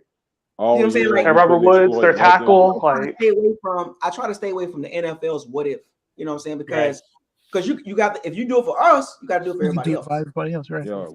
Like I don't know how much pressure JPP got that game against that backup like tackle, but imagine if like Whitworth was there. He would have got none. JPP is done. Yeah, he's done. He's got to be. It's time for him to playing go. injured hurt us. Playing injured hurt us more than like the energy. We should play Joe Tryon more. Exactly. Yeah. But once again, that come back for what?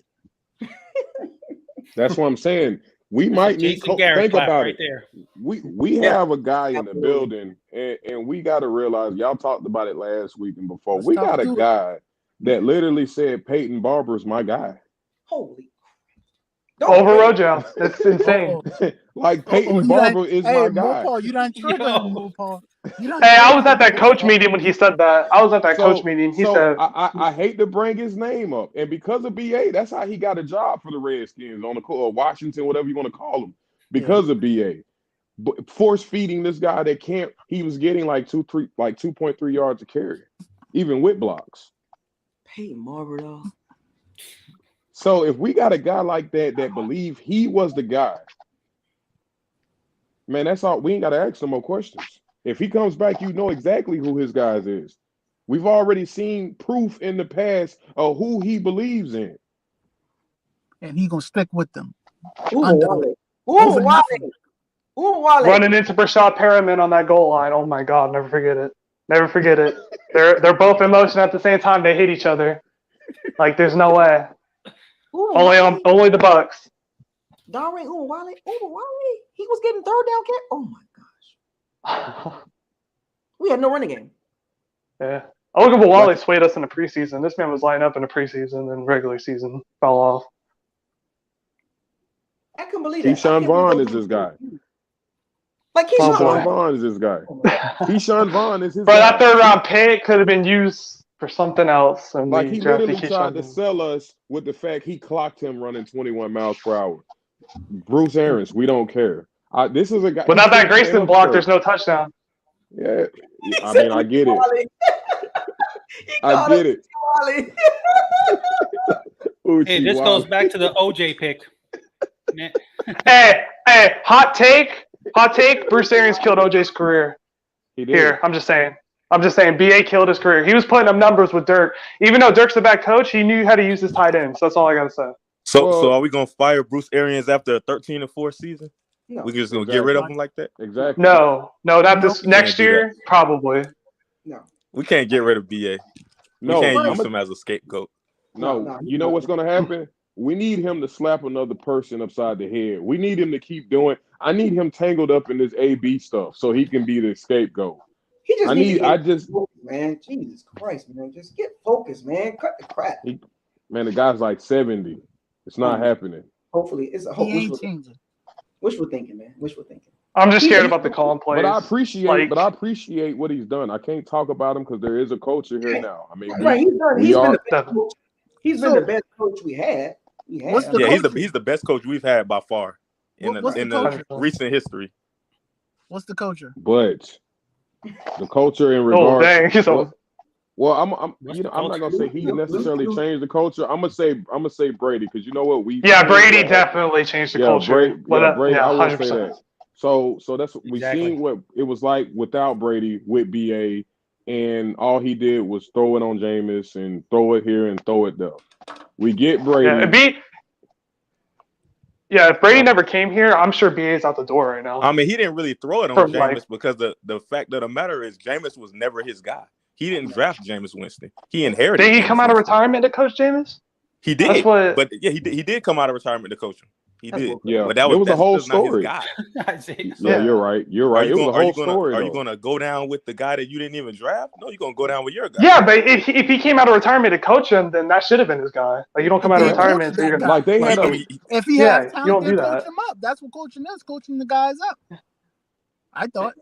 Because the Winston family still talks bad about BA, so BA has to be gone if Jameis ever comes back. That's just how I see it. Oh no, probably Jameis BA is not and coming Jason back. probably have to go. We can't they're go not down coming that back. We can't go down that path anymore. We can't. And not only That that, ship if is I was sailed. Jameis, I would feel betrayed because it's like y'all threw me under the bus bad, man. Like real bad. You basically said, if a person doesn't throw 30 picks, like it's just bad. You made me a laughing stock. You got Stephen A. Smith calling him the new 30 for 30. Like you just embarrassed the man. So And look at them this year. They changed their opinion on him when he went to the Saints. Yeah, and they then changed their opinion on him too. Then Devin White took his career off, tackling him wrong. So it's kind of nah. I won't come back. Yeah, that's what you were saying, like Isaiah, with Devin White tackling too high. That's like a prime example of why He's been doing it. He's been doing it for the last 2 seasons. He just tackled horribly. He's a horrible tackler when it comes. Always around the horse collar. He always grabbing jerseys. He go back and watch the tape. Who you talking about, Devin White? Mm-hmm. He's got one more year. One more.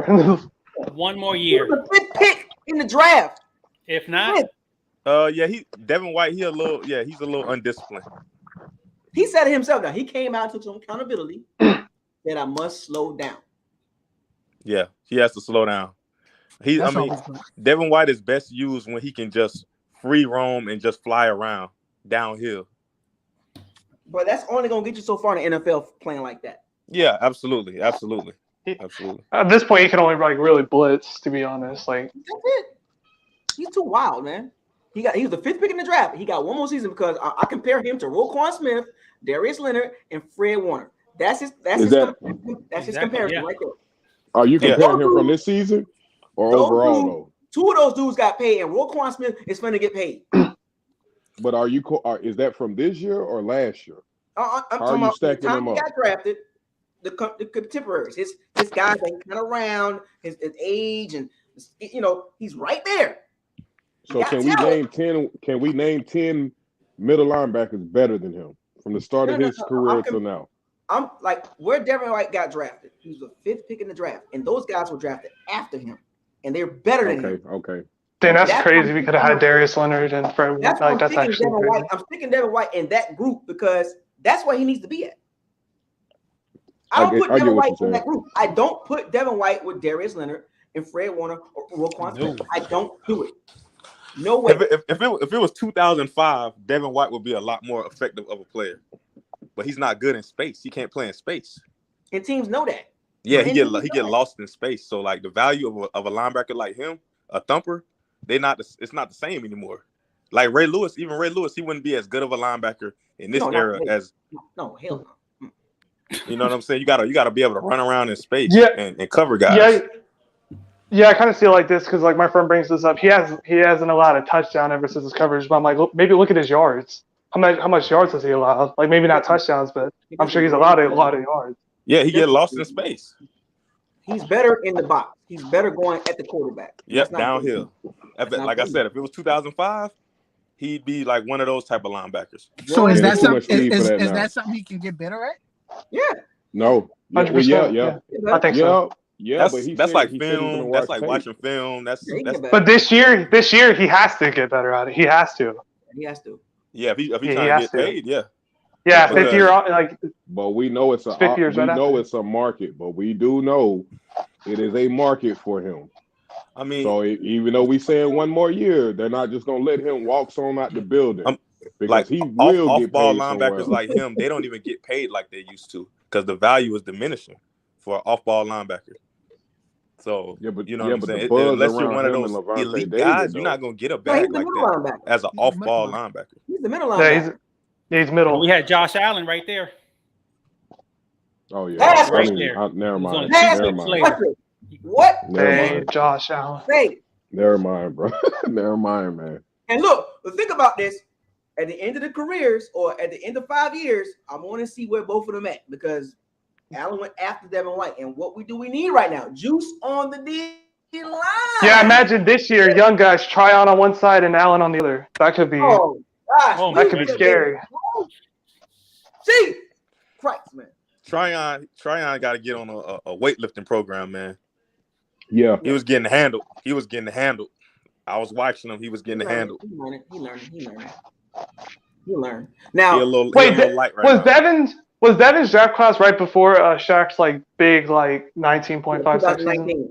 2019. So that was like before because I was thinking I was like maybe that's why we didn't draft Allen, but I just realized that now. That was his rookie year. Yeah. Now what are we gonna do about that? He needs to reach out to TJ Watt and go work out with him. He needs to do something because that's a lot of money for a dude that I don't care about the double teams no more. You knew the people was gonna do that after the year you had and so forth. But we can't keep making up excuses, man. Yeah, I'm seeing his belly looking like it. Yeah, I said Shaq is definitely like the top linebacker in terms of the consistency this year, like 100%, like pass rushing wise. I got a super chat right here. I'm gonna read this. You wish with a $2 super chat. BA only came back for Jason Light, not Jameis. So that's his thoughts on that situation. So he didn't come back for Jameis. He came back for. I don't believe that, but hey, maybe. But we all seen the story they spent. I didn't even know they was practicing all these years. They made it seem like he was going to Jameis's house. They was in some summer camp since he was a kid. They've been knowing each other. They like childhood, like man, they spent like they've known each other forever. That was crap. Now I think he just admired Jameis from afar, and maybe he figured that he could work with him and take him to that next level. He was supposed to be the quote unquote quarterback whisperer. Right? So yeah, but no one goes next level in BA's offense the first year. That's the problem. Right. Yeah. We can say that. We can say that. So I got two more guys want to come in. I'll fall out. Yeah, I'll fall out. This is my first time. I'll fall out and let y'all them, guys take it easy. Get in there. All right. I appreciate you, man. All right, let's see. Let these got a Saints fan. And he was begging to get in here. Here we go. Let's get this. Oh, Tobias. What's up, man? What's going on, man? What this is, right? Problem is, one thing is that they didn't plan for like the succession plan, because when you bring in a guy over 40, it's in the day he could be done. You can't. It's not like when you drafted Wentz, you got to find a plan. But I hear all these people talking about, oh man, they could get Aaron Rodgers, get Russell Wilson. The gold teams are trading them to the Bucs. If Aaron Rodgers gets traded, he's going to the AFC. Oh, we could get Derek Carr. Why would the Raiders trade Derek Carr if they don't have a quarterback themselves? If Derek Carr, is your phone cracking like that? I think that's yeah. You got like a little You got some connection issue or something. I'm gonna put you on mute real quick and see if you can fix that. DWD4L. What's up, man? What's going on, my brother? Yes, that stands for who that for life. In the chat, bro. Who that for life? Hey, thank you for recognizing that, bro. all right. I didn't want to say it. All right. Hey, Isaiah. Oh, go ahead. All right.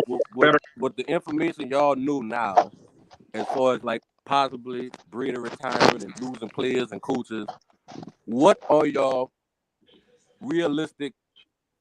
You know what I'm saying? Like what y'all realistic expectations for this season and going forward coming up? I can go first. My expectation for this season is there's two scenarios here. If Brady comes back, I'm expecting between 9 to 11 wins. Well, I would say 10 to 11, 10 to 12, right in there somewhere. If he doesn't come back, I'm looking at it from a perspective of 7 to 9. 7 to 9 wins. You know what I'm saying? Maybe possibly sneak in the wild card spot with either one of those, 9 and 8. Right. Or a 10 win, 11 win season, sneak into the wild card, 6 seed, you know what I'm saying, 5th seed maybe. But it's just kind of hard to project that because of it's just speculating, but that's just my take on it based on not even looking at the draft.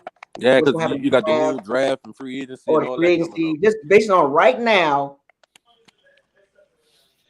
if Brady comes back, 10 to 12 wins. If he doesn't come back, hey, Tobias is muted, but that crackle is still there. I just want to make sure we know who that. Yeah, honestly, if we can definitely still. I think who that might be.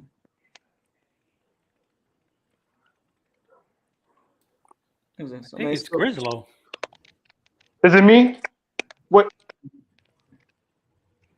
Oh, I'm trying to mute everybody to see what's going on here.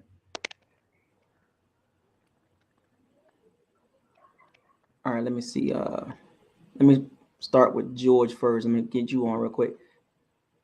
Can you unmute George? All right, so it's not you. All right, Grislow, unmute. Okay, it's not you. Oh, I'm sorry. So who that for life? Unmute. I think it was Tobias. Yeah, see that. But he was mute. See the sound's back, but he's muted, so I don't think it's him. Somebody is muted. I got a super chat here. Mo Buck Par, thank you, man, for the $20 super chat. Appreciate it. We gotta get this sound right. I think it's Who That for Life. Yeah, that's who it is. That's Who That for Life. You got to get the cracking, the sound, your sound messed up. Tab, you good, man? Well, hey, look, I'm gonna go ahead and bounce out the chat, but that's just what I wanted to ask. So, I love your channel, bro. I'm gonna stay tuned, and see what's going, how y'all going forward. Oh, appreciate it, man. All right, I'm coming for our division too, bro.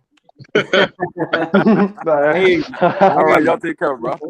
All right, bro. Hey, Isaiah, I joined late, but y'all talked about I know everyone was saying Aaron and Russell, but did y'all talk about Watson? Could he be behind door number 2, or I'm not you think man. allegations too far, especially over here? I'm not doing it. They just the money just doesn't add up. Why? People think this is Brady 2.0. Let's go behind door number 2 and grab a guy that's over $30 million a year. It doesn't. Brady didn't even take $30 million. Brady didn't even do that. So I can realistically see somebody in the Kirk Cousins class, realm of player. Someone told me Carson Wentz. I was like, oh god. But now we're talking about 8 wins now. Max 8 wins. Here's the problem, guys. I think what people are missing, like I was saying about Derek Carr, the Raiders aren't trading him because they don't have a quarterback. Teams don't give up quarterbacks unless they got something in mind. The Bucs got lucky because Brady was available. Or it might have been Teddy Bridgewater or somebody like that and moved on.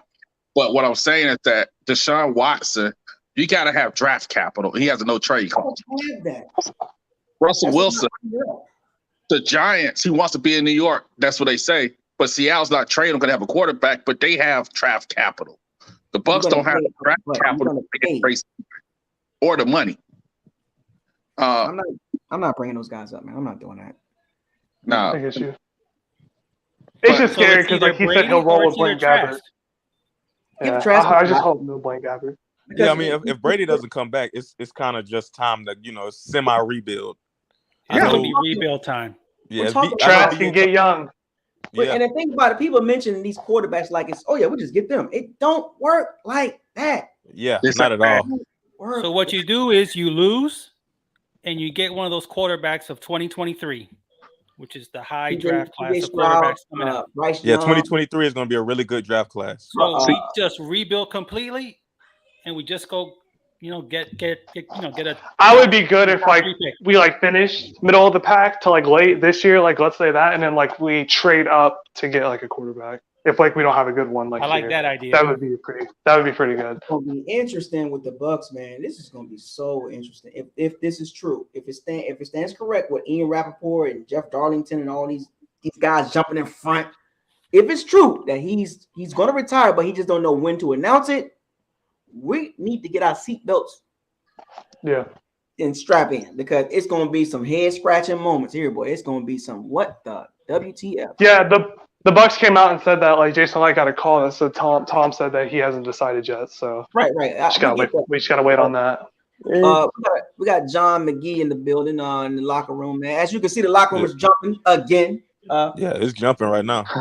What you got? What's your thoughts on this Brady situation, man? We've just been talking, man. Yeah, he got difficulties also. He's jumping around. Yeah. We good, man. What's your thoughts on the Brady the possible retirement situation?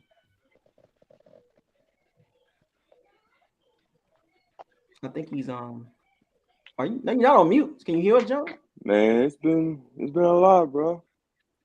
It's been a lot. I don't know if you heard your question. You heard my question? Well, he's got a bad connection. He got a bad connection. Yeah, it might be like lag. Yeah. Can you hear me? Yeah, we can hear you, but can you hear us? Are you lagging? I think he's delayed. Yeah, he's super delayed. Yeah, he's super delayed. Hey, I'm gonna come back in. Yeah, I got bad connection. Come back in. Yeah. But anyway, it's going to be a time for the Bucs. We're about to find out who the real Bucs fans is. Mm-hmm. Yeah. No more sold out stadiums anymore if Brady retires. That's all I gotta say. Oh yeah, absolutely. No more sold out. That's done. That's done. Yeah, absolutely not. My expectations are already tempered though, so you know. Yeah. But I mean, the revenue's up. The revenue's up. The jersey sale, everything was good. But keep that same energy when he gone. Mm-hmm. Yep. Yeah. Yeah.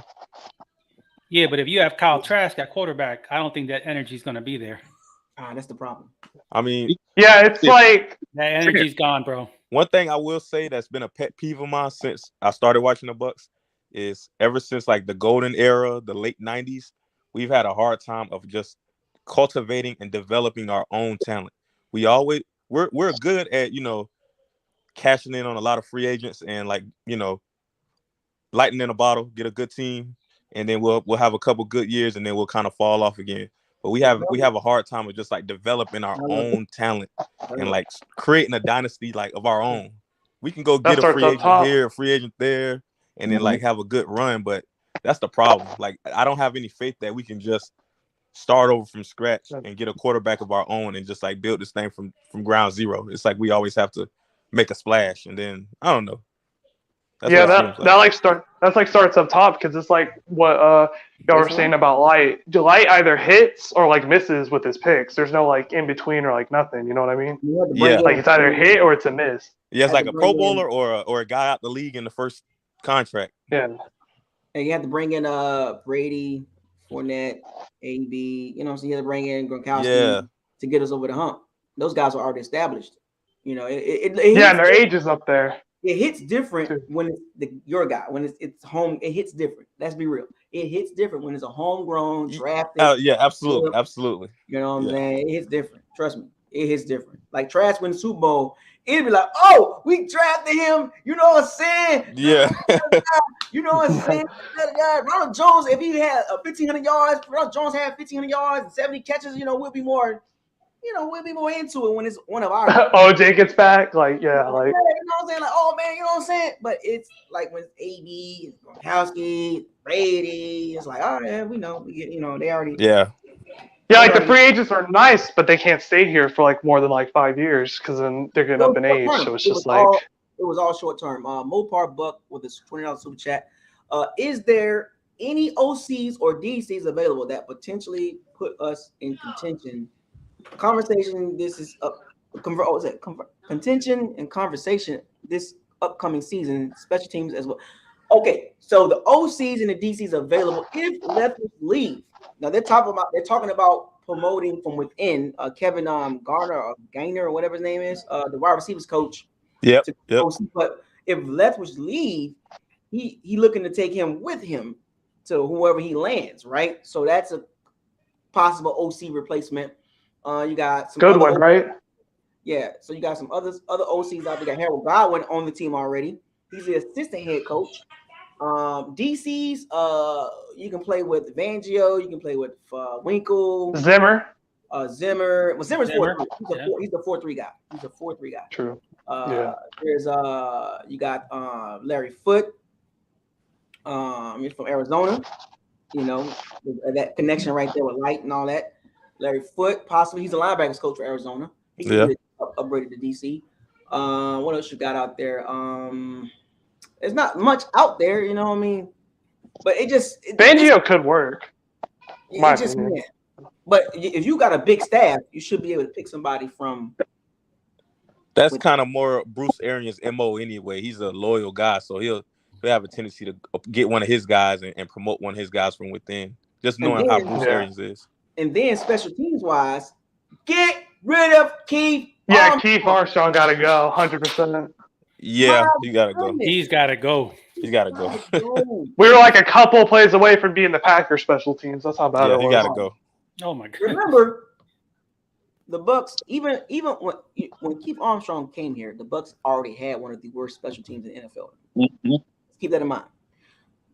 I figured that he'd come in here and change some things up as far as scheme wise, schematically, right? Yeah, was Atlanta's special teams that bad? Like where he came from? Like it was horrible. Their special teams horrible too. I don't understand how you can be so bad at special teams when one phase of special teams is practically eliminated. Kickoff is eliminated. So all you have to do is be good at punt return. But when when they do kick the ball up, we don't cover well. Yeah, we don't cover. Or we kick it out of bounds. Oh, that was horrible. Yeah, twice he kicked it out of bounds. There's no way. Attention to details. Yeah, the details special teams. To be honest, that's all it is he's doing your job. And one thing also is Ryan Suckup is older. He's close to 40. And his range is limited too. His range is very limited. He missed 6. Suckup, yeah. He had a down year. I don't really put too much stock in kickers because those guys they're dime a dozen. I don't put too much. But that is something unless it's Justin Tucker.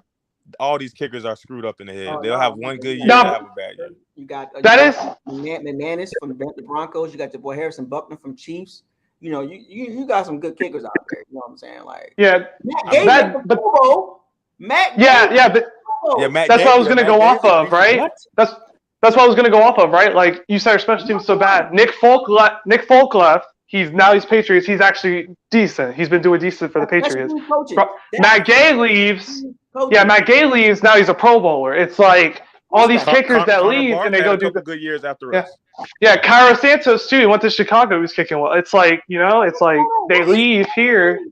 Why is especially so bad in Tampa? Can anybody answer that with a clear mind? Like, why is it so bad? The kicking and the punt coverage and the kick return coverage. Why is it so horrible? I know our punter had a pretty good year last year. He was a pretty good punter last year. Yeah, he was pretty good. Pinion? Pinion was a really good punter last year. Yeah, Brian Anger was doing well too, and we got rid of him. Before Pinion, Brian Anger, his problem was his distance was just, inside the 20, he was good. Inside the 20. Yeah, Anger was really good. Yeah. Pinion was pretty solid. I didn't really have any. The kickoffs just threw me off of him. Like, dang, there's no reason. People overlook special teams, but it can cost you in key games, and it kind of hurt the Bucs. Well, actually, not kind of. It actually hurt the Bucs in the Rams game. It actually. And in 2019, that hurt us a lot too. Oh my G! Oh, it almost hurt us in 2020. We almost let the Saints kick returner single-handedly beat us. Remember that? Yeah, it almost got us. Yeah.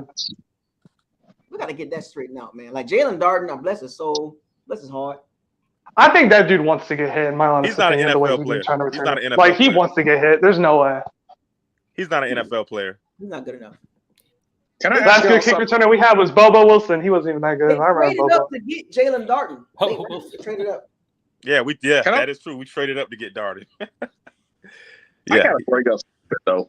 I think Bucs fans, not you guys here, but I see on Twitter, they have to take off the rose-colored glasses. Even if Tom Brady came back next year, guys aren't gonna just sign because.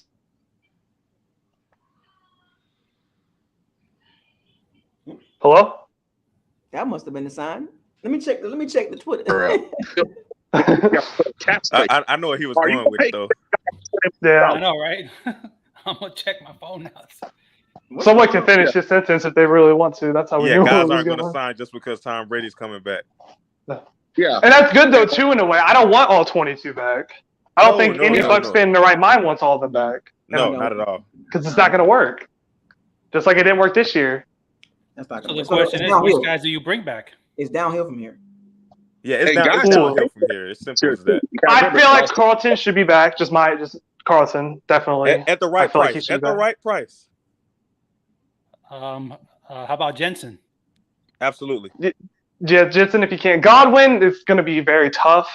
If you can get him back, go ahead. But like, if you can't, completely understand because he deserves every penny he gets offered. Call me crazy, but Godwin, I wouldn't overpay for him. I wouldn't do it. I wouldn't overpay for him either, but I wouldn't do it. Remember, Mike Evans is getting paid quite a bit, over $15 million. Yep, he's getting paid quite a bit. And Chris Godwin, who is not necessarily a speed demon, going to be coming off an ACL. He wouldn't get paid. May not be the same guy. Wide receiver position is a position that you can kind of, you can find that in the draft. You can find that in the draft. Godwin is a great player. I wouldn't say he's a special generational talent that you can't. You know what I'm saying? He's just a bigger Cooper Kupp. That's what he is. He's a bigger Cooper Kupp. Yeah, I would love to have him back. I would love to have him back, but only at the right price. Yeah, right price. $18 million is the right price. Oof. I let him go, to be honest. That's a lot of money. That's a lot of money. Godwin deserves wide R1 money. He does. 100%. He deserves wide receiver 1 money. Yeah. He was a wide receiver 1 for this team. Yeah. So what team has? Because you got so many young people coming up, you got to sign. You got to argue Kappa. What team has two receivers getting over $15 million?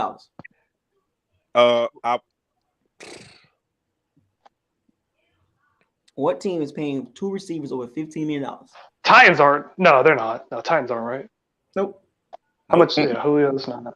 Titans aren't. I doubt Julio is probably somewhere around 12 million. No, he's like 9-10. Yeah, okay. Yeah, I don't think there's any team. Cowboys aren't because Cowboys aren't. They got rookies and that's my point. Nobody. I don't think that's a very smart way if you're talking about team building. You don't want to put a lot of money in skill position. Like the money should be in the trenches and the quarterback position. I want Godwin back, but man, do you really want to pay two receivers over $15 million? Yeah. And being objective, neither one of those guys probably a top 5 guy. Let's be honest. They're not. So it's like, ooh, top 10, I don't know. Top 12, both of those guys are probably somewhere around 7 to 12 range. I would say. There's some nasty young receivers out there. There's some good receivers out there. There's some really good receivers. I don't want to overpay. That's just team building. That's not how you build a team. Yeah. Whoever was talking about the Twitter thing, I also saw this too, where it's like everyone on Twitter is like, "Oh, Mike Evans restructuring his contract." I'm like, that money just doesn't disappear. It goes like later on. The can down the road. Yeah, like they keep kicking it. They like, he's gonna restructure to bring everyone back. I'm like, that money don't disappear. It doesn't just go away. Mike Evans did it 3 times already. Yeah, Mike Evans is restructured 3 times. Yeah. You gotta pay him. Got to pay him eventually. Which wouldn't that make his cap pay bigger towards the end of his contract if they keep moving? It's gonna be huge at the end. $21 million right now. He'll be somewhere around 32 at that point. Yes. I'm glad he's getting paid. Rumors of the Bucs trying to go after Juju. That'll be good. We got to start looking in that range of player now, like the Juju, like those mid-level players. That's what we're gonna have to stockpile the team with, mid-level talent. Juju would be nice. He's a solid player. He's all right. But Godwin giving him, because it's going to be a market for him, whether we like it or not. It's going to be a market for Godwin. Yeah, it's going to be a market for him. Can Jason Light and John Spivey match it? Yeah, it's like you said, Isaiah. There's a reason I signed Vita first. Like, you know what I mean? Now, I brought this up the other day. I was like, Vita was the priority over Godwin. Vita was the priority. Absolutely. Think about that for a second. Yeah. Think about that for a second. Especially coming off the ACL, I hate that happened to him. I really hate that happened to him. This is why you got to get paid when it's time to get paid. Yeah, when it's time to get paid. Yeah. That franchise tag. Brady got to, get him franchise tag. You take a pay cut. No, the man want to get paid. So I don't want to. They got a family. No more franchising Godwin. If you're gonna pay him. But remember, the priority was number 1 was Vita. 4 years. Which I completely agree with. Vita. 4 year, $73 million. We can't franchise him this year because of Devontae Adams does get that $30 million that he's wanting. That's going to bring the average price for the franchise tag up. We'll have to pay Godwin somewhere around $20 million. He's not getting $22 million. Devontae Adams is not getting him. Can I kick that down? Or you cannot kick the franchise. It's all coming up on that cap. Everything's coming up. Everything's coming up. He's going to go wherever Rodgers goes. Yeah, like Broncos, I think Aaron and Devontae are going there. I feel like it's inevitable at this point. That's where I feel like they're going. Receiver getting $30 million. I just don't see it. I don't see it. I don't see it. The max is 2021. I mean, Devontae's good. Don't get me wrong, but $30 million, no, there's no way. That's quarterback money. Yeah, because now you're really hurting your team. Now you're gonna have your quarterback and your receiver making $30 million. Hey, Dak Prescott getting that money, and I don't know about all that. Dak Prescott's getting what, 35?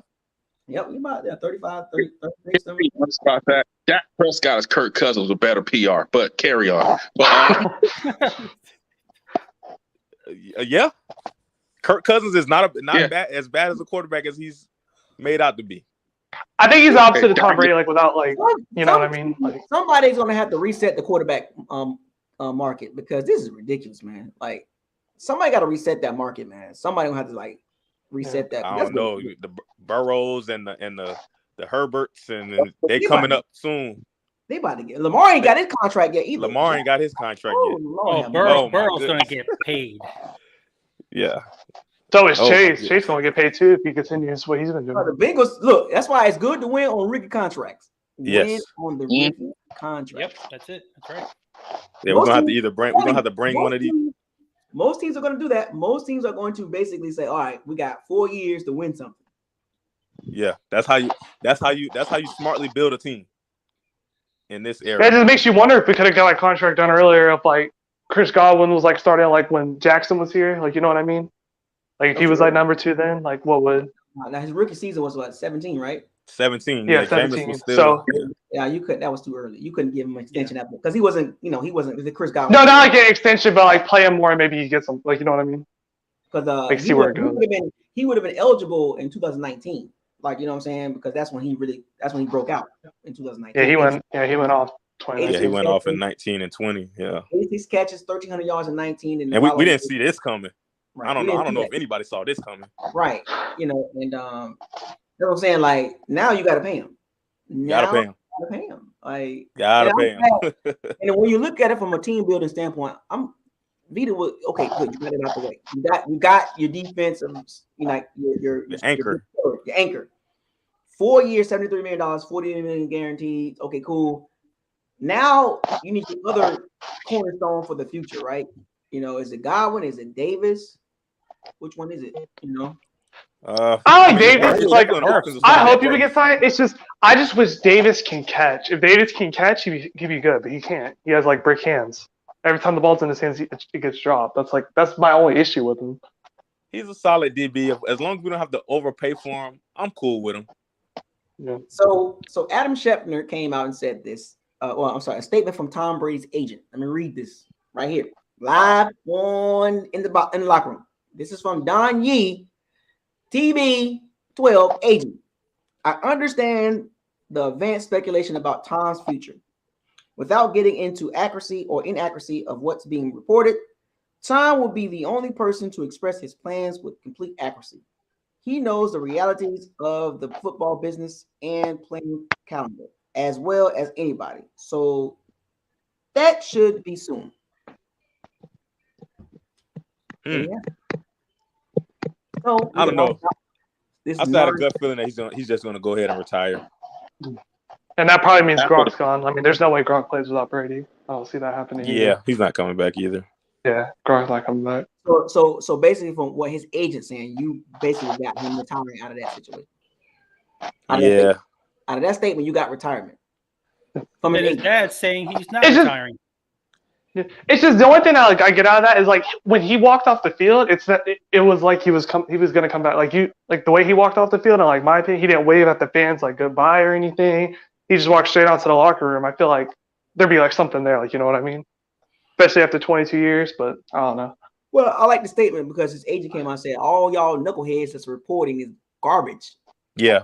It don't mean That's that. irresponsible by a lot of those big media outlets. Yeah, especially if he comes back. Like a lot of those media is untrustworthy. Like what you said about like very Rappaport. irresponsible. Because they wanted They to be butchered first. this whole thing. They wanted to be first. Yeah, they butchered this whole thing. Adam Schefter, Ian Rappaport, Jeff Darlington, Rick Stroud, all you. Jason Lacafora, all of them. All of them. All of them. They butchered this whole thing, man. Because and now it's gonna. I don't know if it's gonna get spun the wrong way if he does decide to actually retire. They might make it seem like he's holding us hostage, or he's. Well, Ian Rappaport doubled down. He doubled down, was like, oh, he didn't say nothing now, but there's pretty much, he's going to retire, but he just don't know the timing of it. You don't know. I'm like, Ian, you really going to double down? Okay. Yeah, you doubling down? Yeah. Like, how you going to feel if he doesn't? It's like... Yeah, you putting yourself out there. Yeah. Your credibility can... But part of me just wants him to go ahead and just move on to his next phase, because I honestly don't feel like, as of right now, this team is really constructed. And that's, obviously, the offseason is not here, but me just thinking... I think we're peaked as far as what we can actually do with what we have. Yeah, we peaked. I think we peaked out. Yeah. And one thing also that I bring up before I run, if Brady did come back, it'll be a whole new offensive coordinator. So gonna get hired. Hey, Josh McDaniels comes down here though. Bowles gonna probably stay. I think Leffler's gonna be the one that's gonna get hired. Yeah. I think that's gonna be crazy if New Orleans gets Leftwich. You think Bowles is going to stay? Yeah, I mean, like I just don't see the market for him really like I thought it would be. Yeah, I mean, he's interviewing, but I think Leftwich got the hot. He got been a lot of offensive coaches getting hired this year. Yeah, Leftwich got he's got the buzz behind him. And it's crazy. Bieniemy's not getting any interviews. I don't That's what's crazy that. to me. I don't know if bad at interviews or what. No one wants the head coach. Like, why are they? They're literally giving him Patrick Mahomes again. It's like that's like crazy to me. It's deeper than service level, because he's done more than Brian Dable, Nathaniel Hackett. He's done more than Matt Eberflus. Like he's done, he's been a part of winning organization for multiple years. The coordinator, because Nathaniel Hackett wasn't calling plays in Green Bay. It was Matt LaFleur. Yeah. So what's the problem? Is it he's just not doing good in the interviews, or? I think that's what it is. I think the interview process, he's probably not doing a good job. He's not doing a good job. Is he not a good speaker, or? Yeah. There's a lot of franchises that should love to have Bieniemy, but no one wants to go interview. What's going on? Like, don't make any sense to me, man. Yeah, I don't know. I don't know. Because like it's got to be the interview process. Because like we're all basically giving the Chiefs the power if we keep them there without interviewing. I'm like, you gotta think about it. Like 4 straight AFC championships, 2 Super Bowl appearances. Once, like as a coordinator, you always shoot to the top when you have that resume as a coordinator. Yeah, absolutely. And top of the heat. You mean to tell me Mike McDaniels and Kellen Moore is getting a shot in Miami over Eric Bieniemy? Yeah, even Josh McCown. Josh McCown in the Texans. Like, yeah, Josh McCown's a high school coach. Like, what are we doing here? Like, what's going on here? Yeah, something. Yeah, there's something behind the scenes that we just don't know. Look, Byron Leftwich and Eric Bieniemy, they should be hired before Mike McDaniel and Kellen Moore and Josh McCown. Like, let's be real. Let's call a spade here. Like those 2 coordinators. I just gave y'all 3 coordinators that don't even call plays. Yeah. Well, Kellen Moore called. And there's no way the Super Bowl shouldn't have ruined that. I'm just saying, Kellen Moore just stopped. Kellen Moore just got the job. Yeah, he should still pay his dues a little bit. I feel like you should just pay your dues a little longer. Leftwich's been an OC for what, several years now? Like, god dang, like what we doing? He was a quarterback coach in Arizona. He was an OC in Arizona. Then he comes to Tampa and OCs for 3 years. Like he's got the resume. He got better resumes than Kellen Moore and Nathaniel Hackett as far as like recent resumes. Like, you know what I'm saying? Nathaniel Hackett was fired in Jacksonville. Yep. I don't understand. That's a big mystery. I have no idea. What are we doing? And Mike McDaniel, the quality control coach that shot the ranks because he was with Kyle Shanahan. Kyle Shanahan. Like, what are we doing here? I don't know. I just find it weird. Yes, definitely weird. Hey, all I'm saying, if BA the race thing, but it could be undertone. Yeah, I understand. Like, if BA is gone like next year, right, and Bieniemy, I feel like hopefully we should go get him. If Bieniemy stays on the Chiefs this year again, I hope he would be our next head coach after BA. Yeah, I'm just curious why he's not getting hired. We won't know until it's a book or something that's actually. It'll surface. Oh, the Vikings are interviewing Jim Harbaugh. Yes, the Vikings are interviewing Jim Harbaugh. It's crazy. I don't understand, man. That'd be even more crazy. Like if he comes out of college and like goes into NFL before Eric Bieniemy gets head coach, and that'd be even crazier. So Ian Rappaport, I keep looking at him because he just saying crazy. So Ian Rappaport says, when Tom Brady began speaking on his podcast about putting family first, you knew it was time. No retirement tour, just walking away. So didn't he say that last year though? No, he didn't do it last year. He didn't talk about family last year like that. He didn't talk about his family? Oh. Not first. You know what I'm saying? Not first. Remember now, he wanted to come back right after he won the Super Bowl. Like, he said it on the I feel like we're reading way too much in. I feel like they're reading way too much into that though. Yeah. He said it on the podium last year, we're coming back. He immediately said that. Yeah. But this is the problem with this whole retirement. Is he retiring? That it's just causing a big cluster. Like Jesus, like dang man, like we didn't like. Come on, man, like Tom, you already got the goodbye post, like everything. Like end this now, man. Make up your mind. Don't drag this along, man. Don't drag everybody like this. Man. We owe him we owe this to him to at least give the man a chance to kind of get his. It hasn't even been a full 7 days yet. Yeah, he said he would give it time too. I feel like just that inside of like his circle is like the main reason. Yeah, his camp is really doing that. I don't think Tom is trying to drag it. Just my opinion. Yeah, because quite frankly, it doesn't really matter right now what he says because the new league year doesn't start until March anyway. So it's like it don't matter anyway. It's not like he's holding us hostage. So what he was saying is like what Ian was saying, like, oh well, it's not about him retiring, it's about the timing. When does he want to announce it? It doesn't matter. Like seriously, like you know what I'm saying? Like let the man leave the man alone. Let him. Yeah, I feel like just let him. He can announce it whenever he wants to. I think he's the GOAT. Let him retire when he wants to. It's like how they were. It's like how they were talking about with like Gronk. Gronk had they kept asking him like, "What would you do now?" And he's like, "If it were up to me right now, I would retire." Like, you know, like give them time. Like you gotta give these guys time. Like let them rest their bodies. I know. So, I know. How they feel Brady, knowing the type of guy he is, he's not going to put the Bucs in a situation where they don't know which way to how to maneuver because of him. He's going to let us know well in enough time that we'll be able to make the proper personnel decisions, including knowing exactly what his move is going to be. So he's not going to. I don't think he's going to Brett Favre us or anything like that.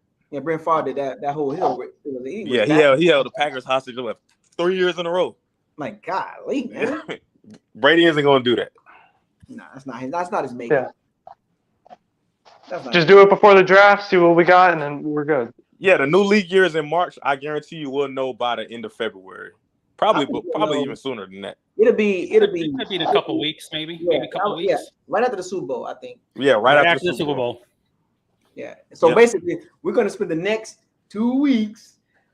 We're going. I don't even want to watch the sports. I don't even want to look at Sports Center and Fox and all that. I don't want to watch NFL Network. That's all they're gonna lead with that every day. Every single day. Now it's gonna cost just a.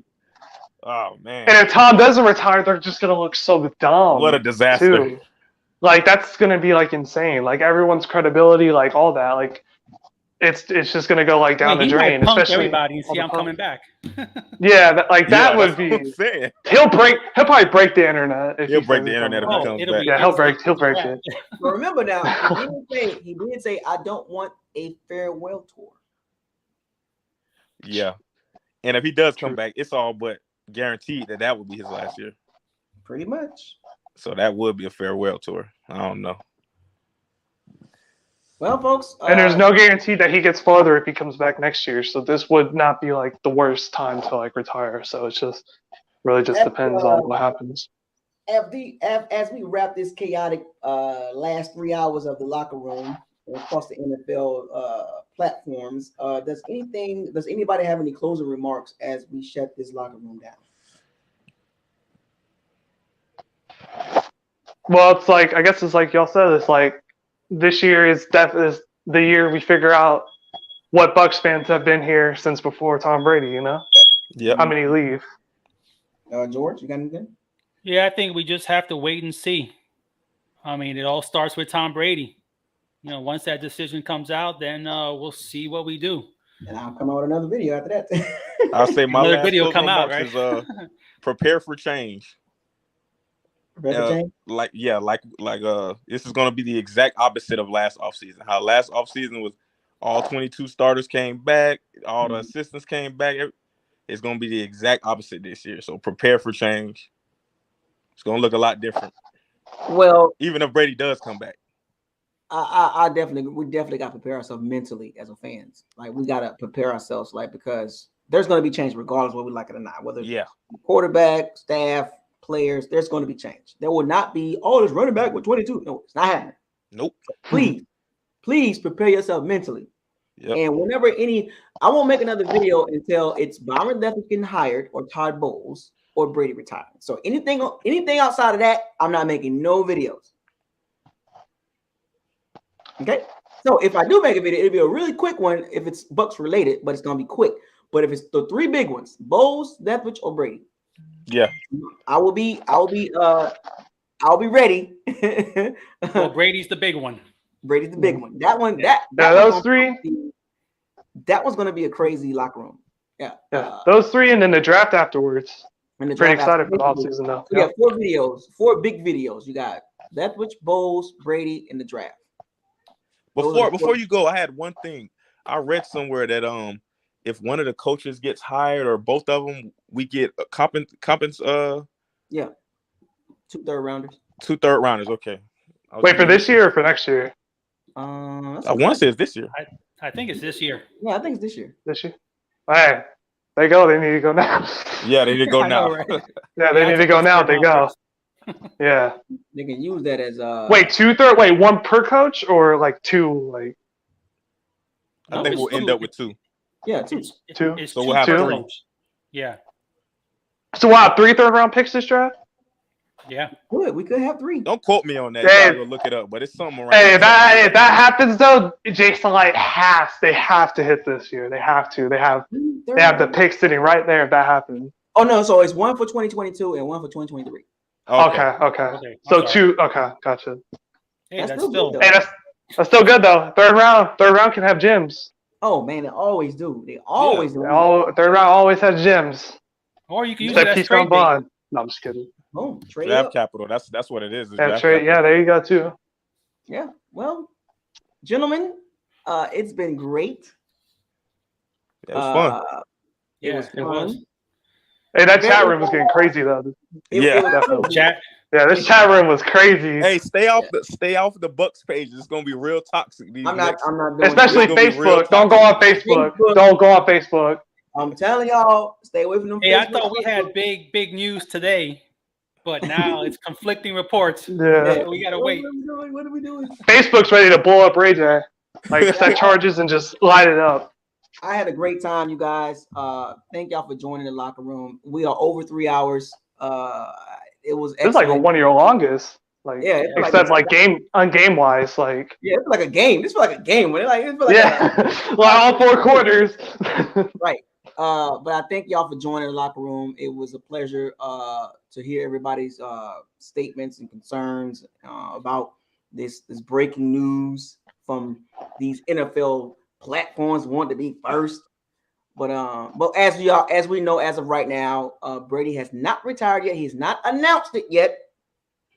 So please, get ahead of ourselves. Anything what you see on Twitter, unless it's from Tom Brady himself, not his dad, his agent, Ian Rappaport, Jeff Darlington, Rick Stroud, Jenna Lang, all them. Don't believe none of them. Unless it comes out of the Bucs or Tom's mouth. Can't even. Wait. Until then, folks, I want y'all to fire those cannons, seize the day, raise the flag. Hashtag no risky, no biscuit. Hashtag facts over feelings. Hashtag bombs away. Hashtag stay humble. And hashtag what did I tell you? What did I tell you? You can't forget that one. That's the new one. What did I tell you? That's the new one. What did your eyes tell you? That's the best one. That's the best one. Thank y'all for joining. Buckles, like I will see y'all hopefully soon. This was fun. Hopefully you got another locker room soon. Deuces.